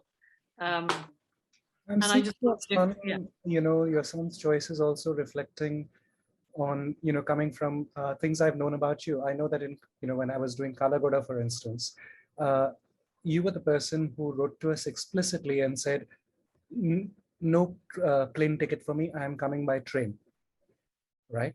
You were just living the choices. You cycled to work rather than use a car or a scooter and whatnot. And your son I think has just absorbed that from you and taken it in, to what he has been exposed to as well. Yeah, yeah, true. I was thinking about my niece, who's been committed vegetarian from the time she discovered that Peppa Pig was also bacon. And she decided that she was not going to eat Peppa Pig when she was about 3 or 4 years old. And she stuck to that. She's now 18 years old. And with vegetarianism, veganism, I think there's two separate things. All of us, I think, are on board with not wanting to force a diet on anyone, however misguided they might be. But at the same time, I think a lot of us are also aware of slaughterhouses and the high cost that meat has. We literally cannot afford to keep eating meat. And we know that. I'm looking at experiments like the Impossible Burger. In my own life cycle, I think I, I'm a constitutional middle of the roader. But there's been years when I've been vegetarian and I've been quite happy with it. And when I'm non-vegetarian, I commit to it, but I try not to be pushing down other people's throats. Uh, I think there is always both a middle path, but with the younger generation, it goes in both directions. I think a lot of them are more politically aware than we give them credit for, and they would see veganism as one of a range of responses, normal, natural, healthy responses to a far wider planetary crisis. And I think, the awareness on these issues is pretty high. For me, I found that when I experimented with being vegetarian, that it wasn't the only discomfort actually came from the political arena, because in India we identify vegetarianism so much now with an ideology of force, an ideology of control, that I found myself sometimes uncomfortable, you know. I didn't want to be in a position of refusing to eat meat in certain situations, and that did push me a little bit. But in terms of the palate, in terms of just feeling like my meat footprint was a little smaller, it worked out. But I think I realized that, again, as with one's carbon footprint, my pathway would be probably more to be a meat eater for some years and then go back to being vegetarian and then keep cycling through that for life, you know. And maybe in the long run, you can argue that that cuts down the amount that you're eating. I don't know. But I know that I do learn a lot more from the younger generation. It's not that we're the ones to teach them. Often their ideas just wake me up. Sorry, there are a lot more questions. There is a question from Vanita, who asks about ideas. As a food writer, how do you come up with ideas to write? And I'd like you to perhaps take that also with something that we were talking about it earlier, when it came to writing about food, and you talked about not just the meal, but what that restaurant was trying to do, where it came from, where that food came from. And something about that approach also struck me as that sort of a difference between being a book reviewer and being a critic, right? Or writing about literature at large. And that different approach to, it's not just about that meal and that restaurant at that time, but about food, the larger thing. How do you come up with the subjects that you want to write about when it comes to food? Can I answer with other people's work? Actually, because for Vanita, she was asking how do you come up with ideas about what to write. And so here's one answer. I don't think the titles are probably showing up the wrong way around, but this is a book called Kurma, Kheer and Kismet, 5 Seasons in Old Delhi, written by Pamela Tim, who is expected to do the usual expat wife thing and, stick to the embassy crowd. But she didn't. she chose to spend most of her time in Delhi just exploring the entire old Delhi neighborhood, and then over a period of time, getting interested not just in specific dishes, but in the history of families, the history of shops where they'd been cooking a certain kind of korma, a certain way. She saw, the history of Delhi through it, and that's one of the ways in which she wrote. Then, sorry, I'm sifting through while the books that are cascading as we speak. Then this is another way to go through history. It's a recent anthology and it's a huge, doorstep of a book, A Taste of Time by Mohana Kanjilal. And what she did was she basically went through Calcutta's historical archives, and she's covered something like 4 centuries of food with a history of Calcutta's cabins and the chop cutlet tradition, and women who were held in internment camps for Chinese who were in India at the time of the 1962 war, and then ended up going to Tangra. Mariam Reshi, The Flavor of Spice, again, one of the classics that I was talking about. She did something so simple and so obvious, but she took a look at our spice box, cinnamon, pepper, red chilies, and she went just a little deeper into the history of each spice, but also into the way that it's used and into the way that its usage has changed over time. Another of my favorites from the local literature field, this is a Go and Cookbook collection of recipes called, The Cuisine of Goa. But what she really does is walk you through a history of Goan villages, the life cycle, the poda selling bread in the morning, followed by the fishman after that, the water in the wells and how that changes the taste of the bread that you make, the history of the large homesteads that you have. So I hope, that in a roundabout way, maybe that's one answer to that question of where do you get your ideas come from, which is that it depends on what you're looking at and how much depth you want to go into that, how well you want to know something. But I'm going to put Prem Panikar on the spot here. Yes, Prem, I'm going to ask you to comment on that because, you've taught and you are teaching writers and you're talking about things like slow journalism, immersion, understanding deeply. Perhaps you'd like to just come in a bit on that?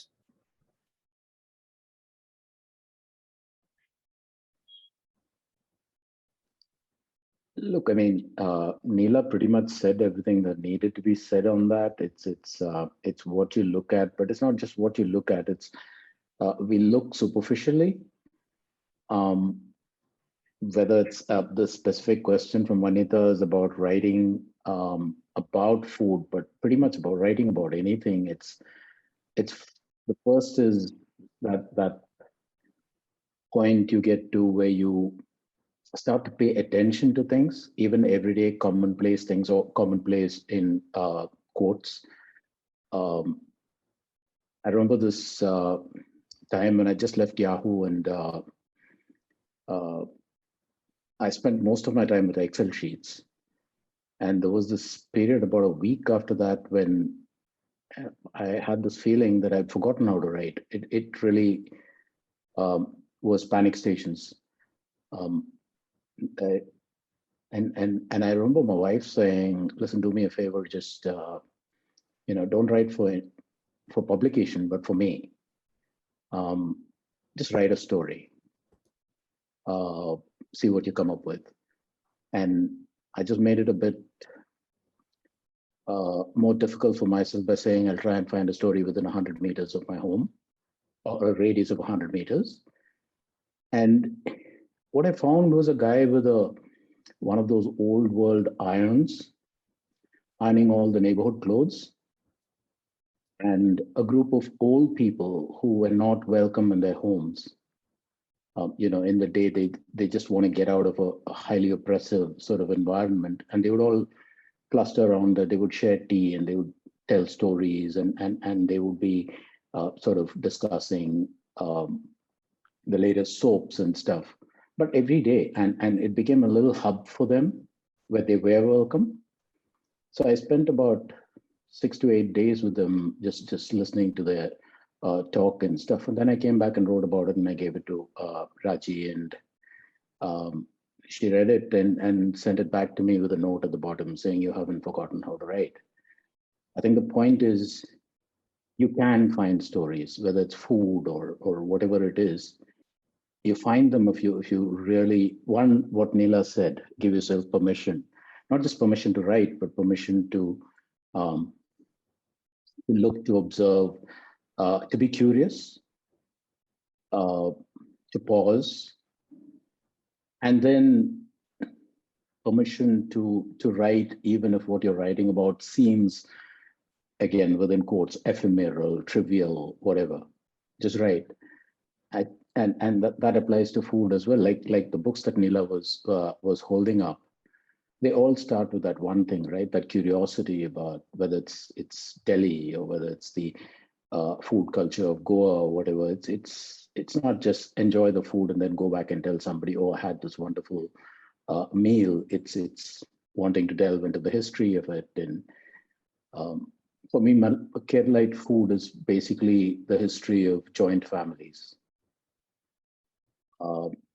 Again, if I was writing that, that's what I would write. It's not about the food per se. It's about, again, a point that Neela made. It's food and stories coming together at that communal eating place where the entire family foregathered. So yeah, that would be my answer to Vanita, additional to what Neela was talking about. Yeah, and just one last thing I'll say on this.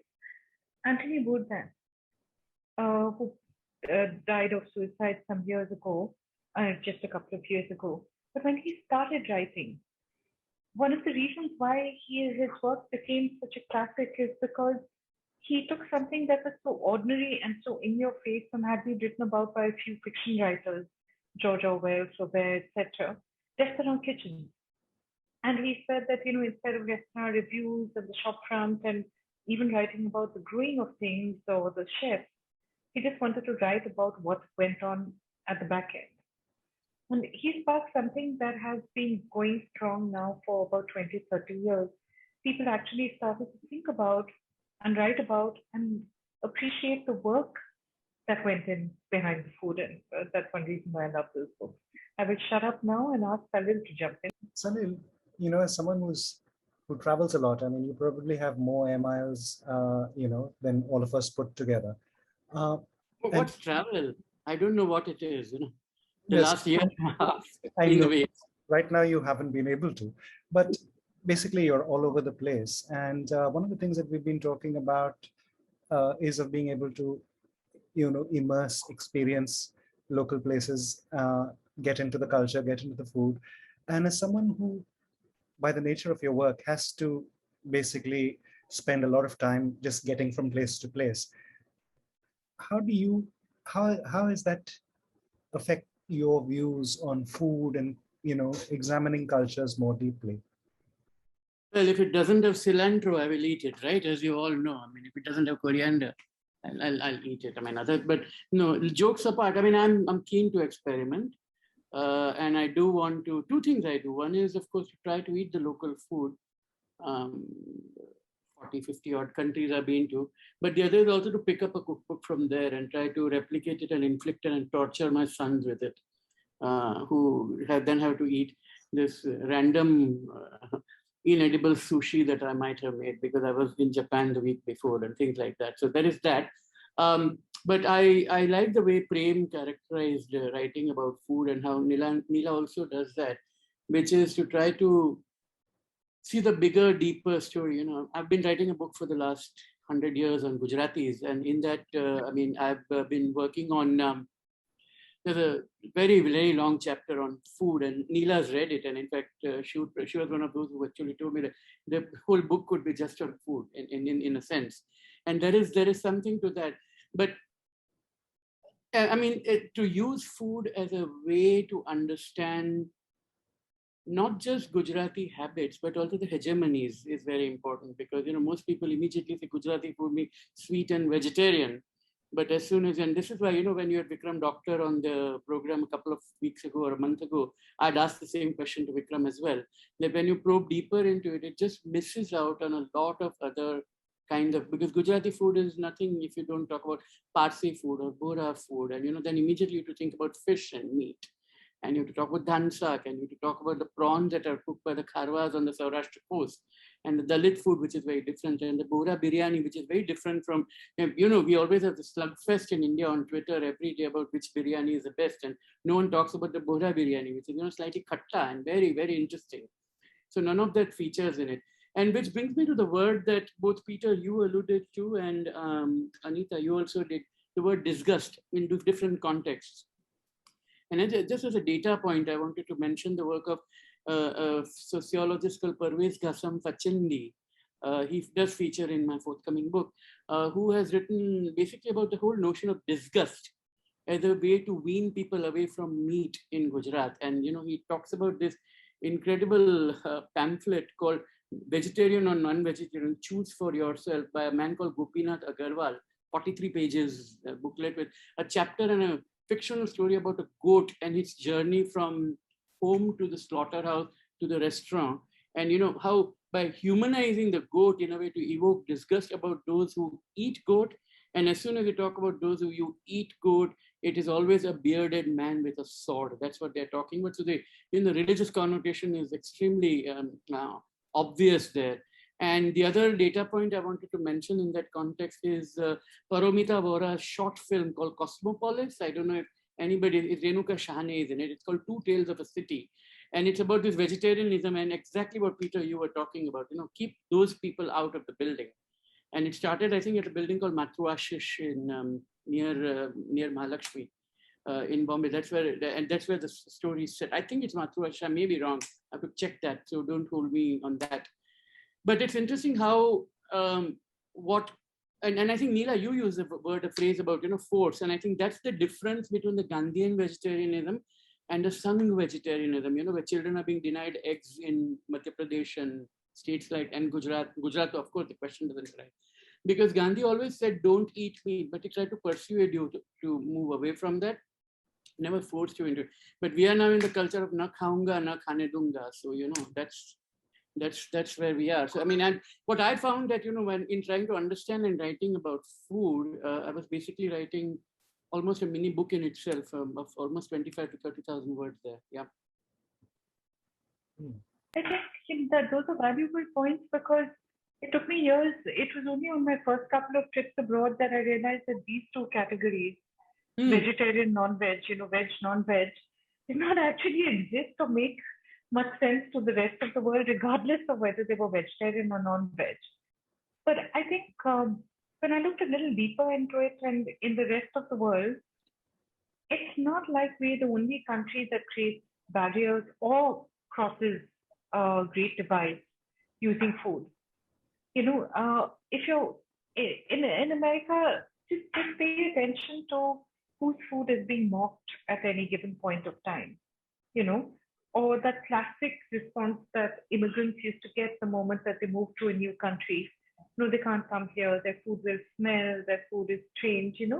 There's so much bound up with that. But that veg, non-veg, which then moves into non-veg jokes, and no one has ever told me a vegetarian joke in my life. Come to think of it, there is that. Yeah, that characterization of non-veg jokes as not being fit to share, with the family. All of those kind of things, yeah. But yes, one of the things that we talked about very briefly, but is something that I also wanted to touch on, before we finish off. And this is not to say that we're going to finish off anytime fast. I hope we'll continue to talk a bit longer. But food and community, and not just communities in the way of communal, but of building community and of the people around you, the cooking together, the communal cooking. We should talk a little bit about that. Happy, but Anita wanted to say something.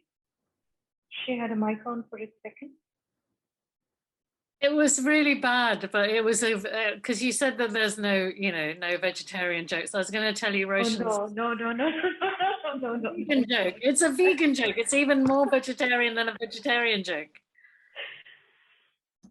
Do you want to hear it or not? Yes, I want to hear it. I want to hear it.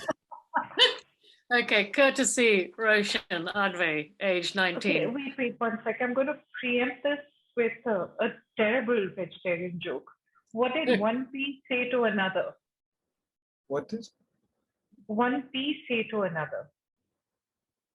I couldn't hear because he was speaking too softly. They just went mutter, mutter. Oh, very good, y'all.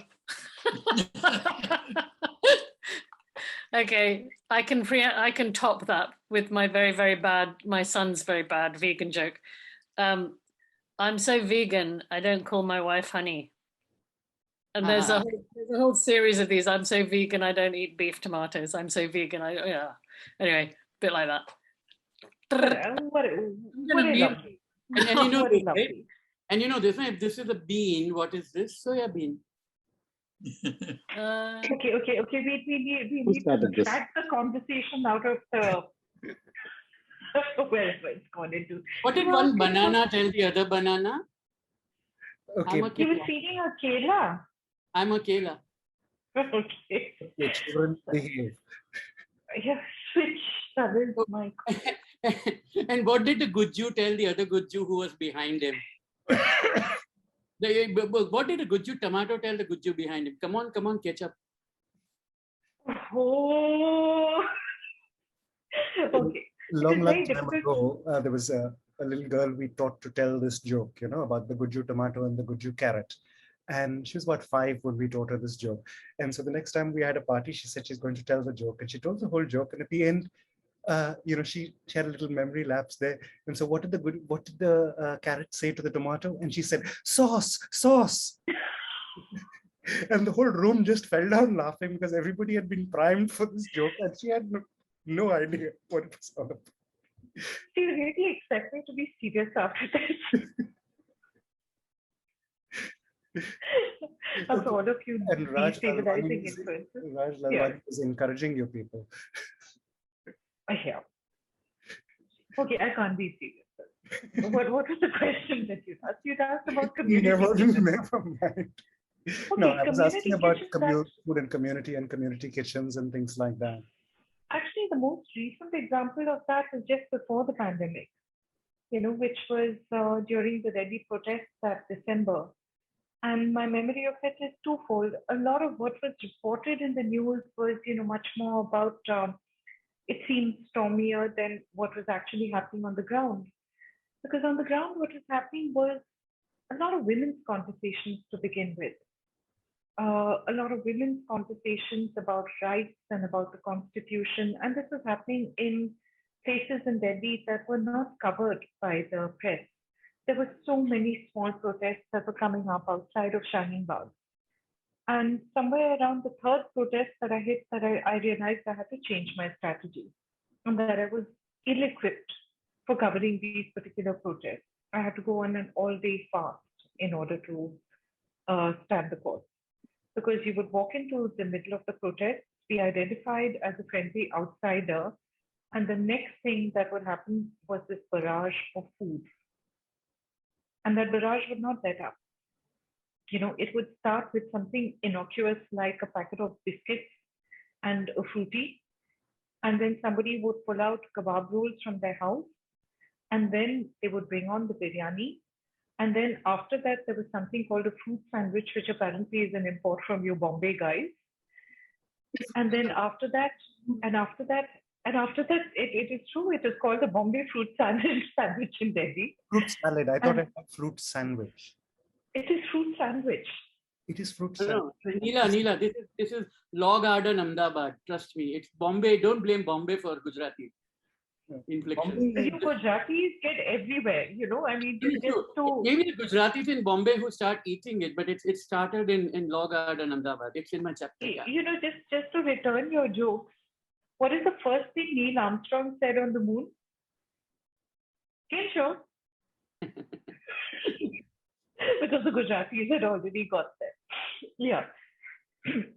So anyway, my experience of the protest was first trying to resist being force-fed by people who were happy to feed you the moment that they realized that you were actually there just to talk or just to listen to this long-running conversation about that is happening in a really interesting way. Somebody would read out a line for from the Constitution in Urdu or Hindi.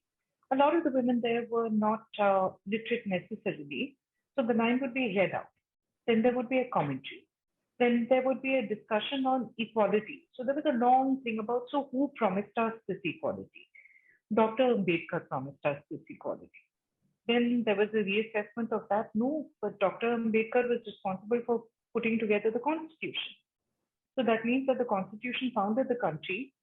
So that means, okay, to this day, what Dr. Ambedkar promised, the country says that we have it. And a big discussion about how that equality actually applies, about what it means to be a citizen, what it means to have fraternity, the sorest word in the dictionary. And as an onlooker and an outsider, you were expected to eat your way through this, which was very difficult actually.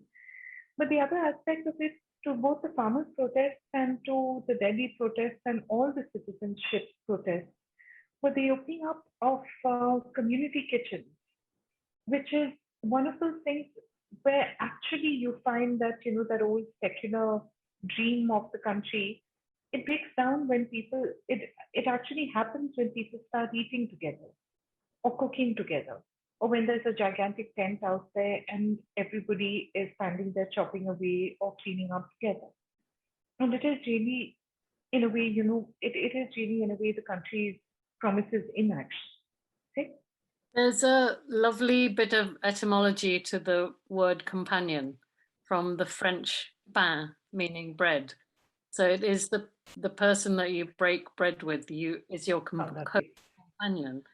And that idea, I think, is really, it's really, really lovely when you realize the sort of political implications of sharing your food with somebody.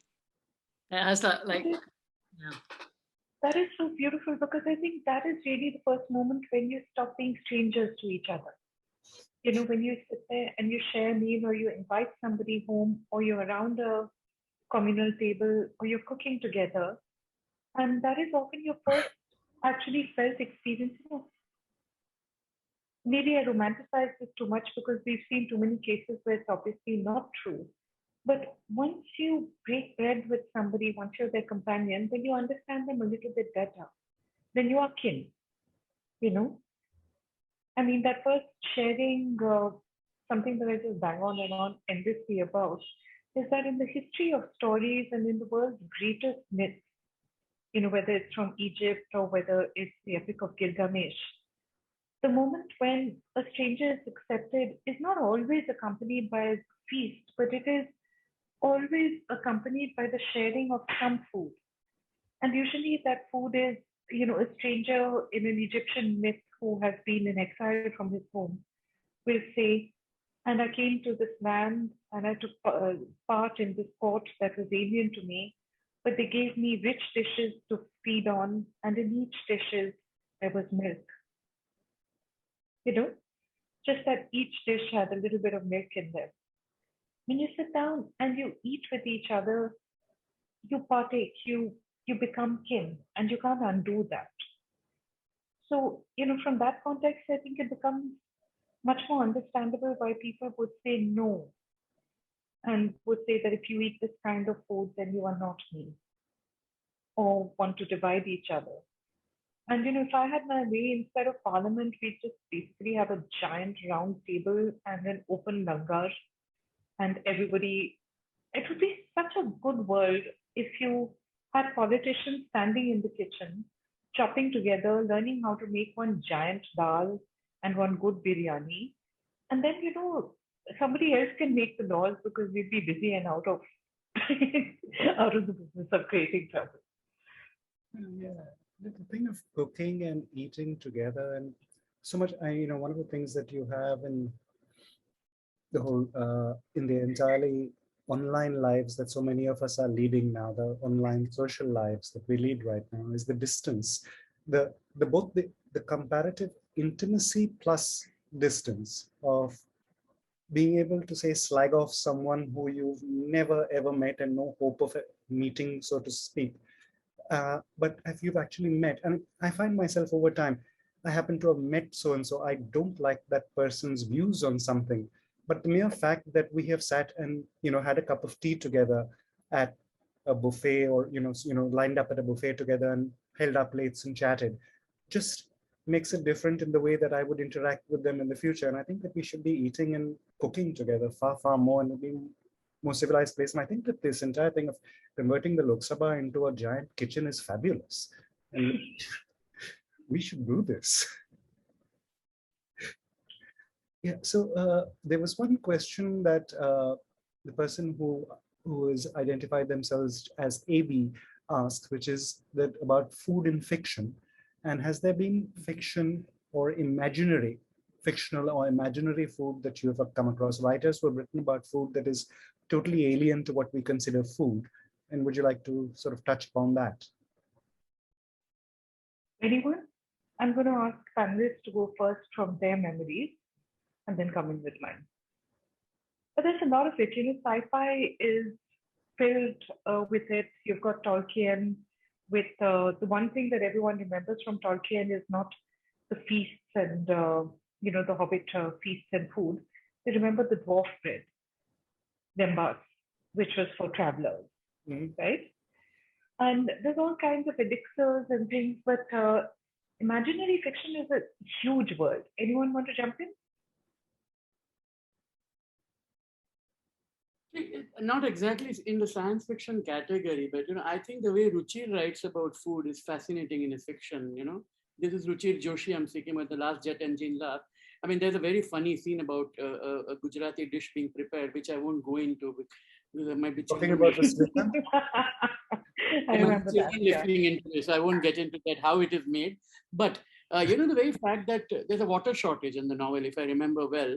And there is this idea of a tablet you can have, which kind of makes up for fights your dehydration. And I thought the idea was because I was at that time coincidentally working on the right to water, wearing my human rights hat.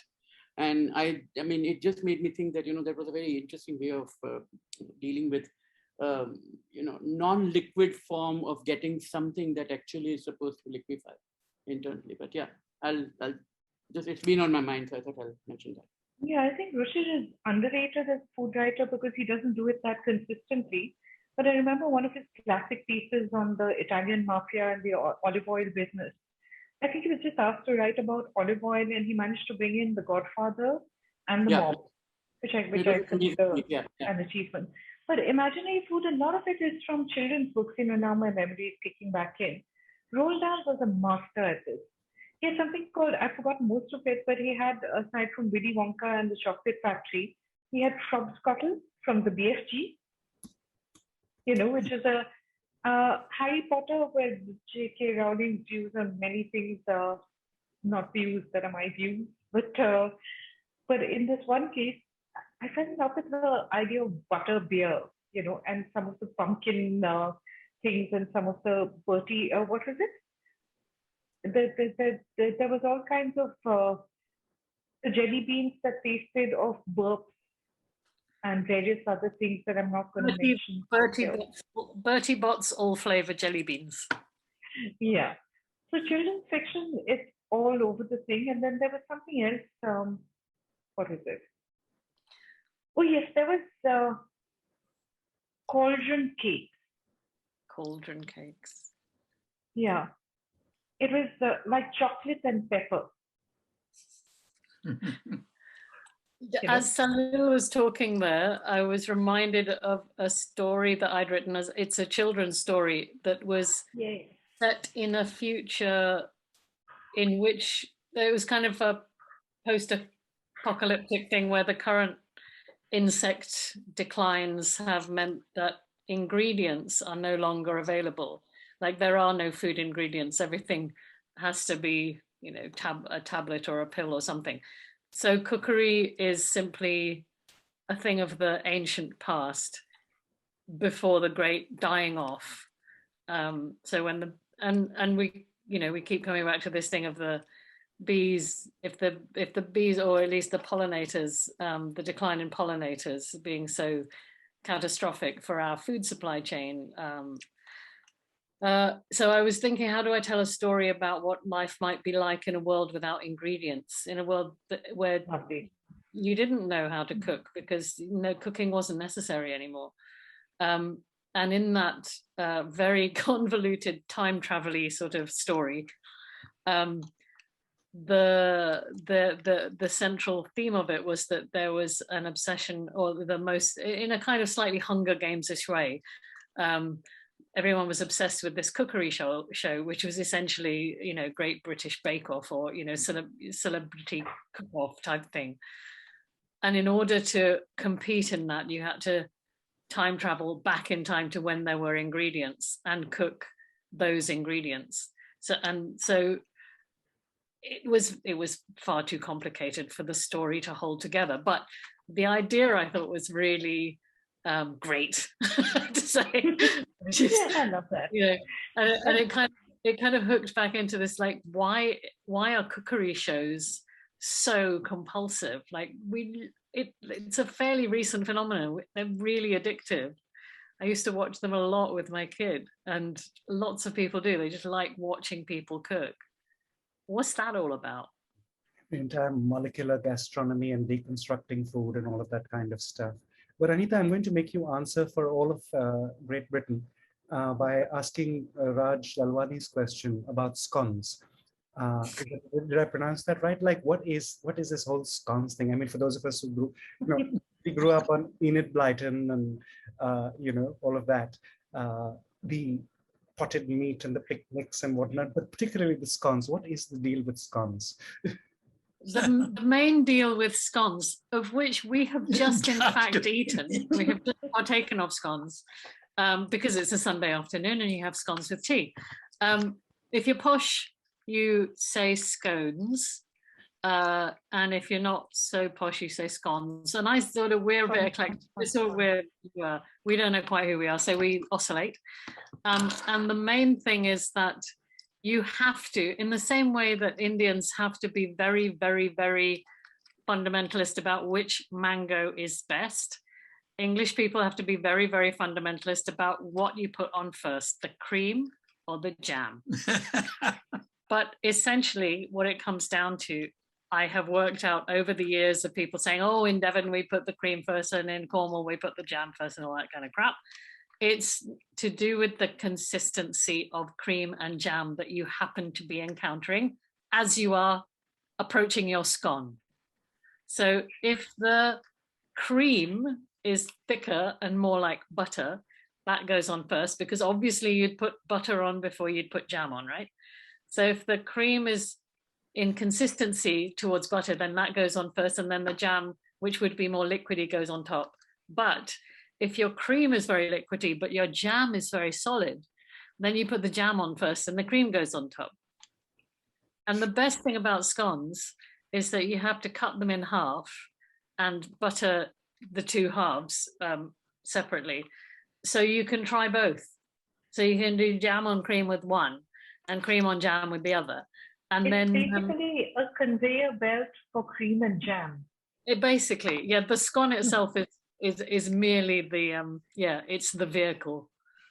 Yeah, that's what having it both ways, Anita. Having it both ways sounds like a very Boris Johnson way of trying to have it both ways, right? I mean, one side cream and the other side with jam first. I get that. Are you accusing me of how dare? I'm shocked. Yeah. Thank you. I didn't know about the scone versus scone because in the good old days when I used to fly, and sometimes people paid business class fares for me, but I was upgraded. On British Airways flight, you would get scones. I would always the stewardess would say scone, I would say scone, and sometimes people did say scone, and I always wondered whether it was the Gujarati in me who was getting it wrong. But now I know it better. Yeah. But nobody ever scorned you. Sorry. Sorry. I think an appropriate revenge, for colonialism would be to bring this scone or the scone to India and put chaat masala on it. We put chaat masala on everything, and despite the fact that we sneer at the tandooriization of everything, I went off to Punjabi Bagh and I tried a chocolate momo, and it was good. Ew. Yeah, not so much Okay. the tandoori paneer momo. No, the chaat masala scone is fine so long as you don't put the C word on it. Then it's fine. Yeah. Coriander. Well, yeah, I used to make something I learned from my brother loved, which was the jam omelette. I see. That has a respectable origin story. You know, it's basically the jam omelette is a lapsed French souffle. Think of it that way. You're part of culinary history. My favorite omelette has to be the Calcutta marmalade. Leathery, a vehicle, you know, like scones, a vehicle for cream and jam. A Calcutta marmalade is basically, Richard has written odes to it, and so have other people. But it's basically about the chilies and the everything else that you're putting in on it, and it has to be fried in mustard oil. And then I was so delighted to it is good. It is fine-fingeringly good. And then I was very delighted to go to Goa and discover that they had an omelette curry. They take some, It's the roast. What is it? With The the roast omelette. Yeah. And that's a shakuti type curry, right? Not too sure about that, but yeah, I've eaten it on roadside places in Goa. But I remember I missed Vikram Doctor at this. Vikram Doctor again, he's basically not a food critic, he's a walking encyclopedia. And I remember this time when we plunged an entire food forum into disarray for something like 6 days of impassioned threads by asking a simple question. We said, what is ambrosia? You know, you read about it in Greek myths, it's the food of the gods. It might be a kind of nectar, but I argued mischievously but successfully and with great deal of solemnity that it was meant to be a kind of paish. You know, that it just wasn't meant to be as runny as nectar. I can't imagine anyone, the gods, living on nectar all the time. I mean, that's so lame. So if you live on paish and teas, then you have you have a palate and you have a selection. I am going to fade speech soon, but are there any last questions?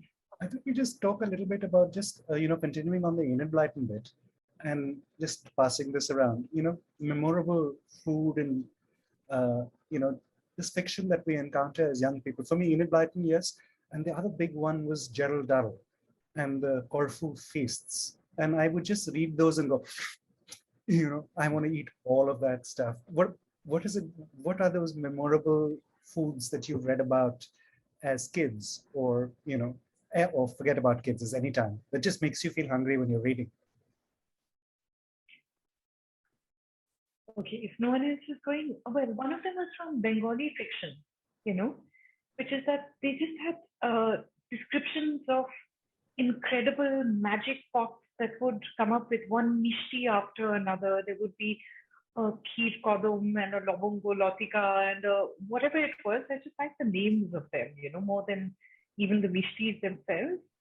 From Enid-Blyton, there was the crumpets and there was definitely the midnight feast, which was my first experience of the right kind of sin making it to a novel. You knew there was something vaguely forbidden about this because you were breaking so many rules. You were getting up in the middle of the night, which was not allowed for children who were put to bed at 8 p.m., and you were feasting, which again, you were having dinner after dinner. It was very subversive, and it was the first, silent call to revolution that gladdened their souls as a small thing. But crumpets, I saw the description of them, and then I went off and discovered what a crumpet was. And my heart shattered into many pieces because it was nice, but it was basically like a pancake with a lot of, Sorry, I missed that the signal dropped for a second there. What exactly is a crumpet? A crumpet it's like a oat cake, and you can toast it. It's like a muffin type thing. Not quite, It's a batter-made cake that you can toast on a fork on the fire, and it's quite delicious, but it didn't live up to the hype. Let's put it that way. The advertising campaign was major. But the big one in English... That's because you've never done a toasted crumpet the way that my dad taught me to do toasted crumpets, which is with a dollop of Lyle's golden syrup and like a little avalanche of desiccated coconut on top. Okay, I'm gonna try the coconut and see if it improves, but it's like a pancake. It's a vehicle. It is not a thing in itself, and I was very curious about that. Okay, not if it's really crisply toasted. I think Okay. the main downfall of the crumpet is that people don't toast it crisply enough. And with that, Anita, for that you need to invite me over and feed me crumpets and scones. Aja. Also, my father is saying that all of this talk of food is making him very hungry. Well, They should take care. Like if the next time you're back here, Anita, you just bring large stocks of all of these things and do a lecture demonstration tour. Happily. Yeah. So I think we're going to close on that because a lot of people are also saying that they need to get to sleep or eat a second dinner or whatever. Well, I think more inclined towards second dinner. But the biggest category of food that is celebrated over in most fiction was picnic food. Mm-hmm. So whether it was The Wind in the Willows, where the water rat packs this hamper for his friend Toad and for the mole, which is filled with cold ham, cold tongue, hard-boiled eggs, pickles, gherkins, this, that. It's basically a catalog of deliciousness. And you might going out to them sitting in a boat on the river, enjoying their picnic. And then there was the Mother Jafri kind of picnic, where she speaks the family going off to the Yamuna in Delhi before it had become this polluted. And, picnicking with this huge hamper again filled with parathas and achar and puri and keema cutlets and the Indian side of that. But I think, with picnics, what you had was three elements coming together. You had home cooked food. You had people meeting in joyousness with friends and family, and you had the outdoors. And I think that's what made them so delicious. Pete, I wanted to say thank you so much for taking us through this. We could keep going, I know, but I'm happy to you. As you know, I have no issues with staying up well into the night, but I know that I live among civilized people, so one must draw into this. But thank you very much. Thank you all of you who decided to join in on the conversation. Prem, who has had to leave now, Salil, Anita. Next, in a fortnight from now, the next conversation is going to be about Creole foods, foods that are affected by, and not just Creole in the French Creole kind of sense, but Creole foods from all over the world, with a couple of people who have researched this and who have also done a few projects around this. And that's in 2 weeks from now. And 4 weeks from now, Anita is going to join us, and she's going to be doing some stuff around bread, sardo, and perhaps a little stand-up around, sardo bread, which is in 4 weeks from now. But thank you, everyone, for staying with us well past the 2 hours that I say that these conversations will continue on to. We'll be back as usual in another 2 weeks from now. I'll inform people about when we are on next. And thank you, Nilanjana Roy, for taking these 2 hours away from what must be a very impatient set of cats. They're sitting under the table. They have taken over the feet. But thank you, Pete. All right. I love table talk, and I'm looking forward to the next few. And Salil, I will call you right now. Okay. So everyone, thank you very much. And thank you, Nilanjana. Bye-bye. Bye.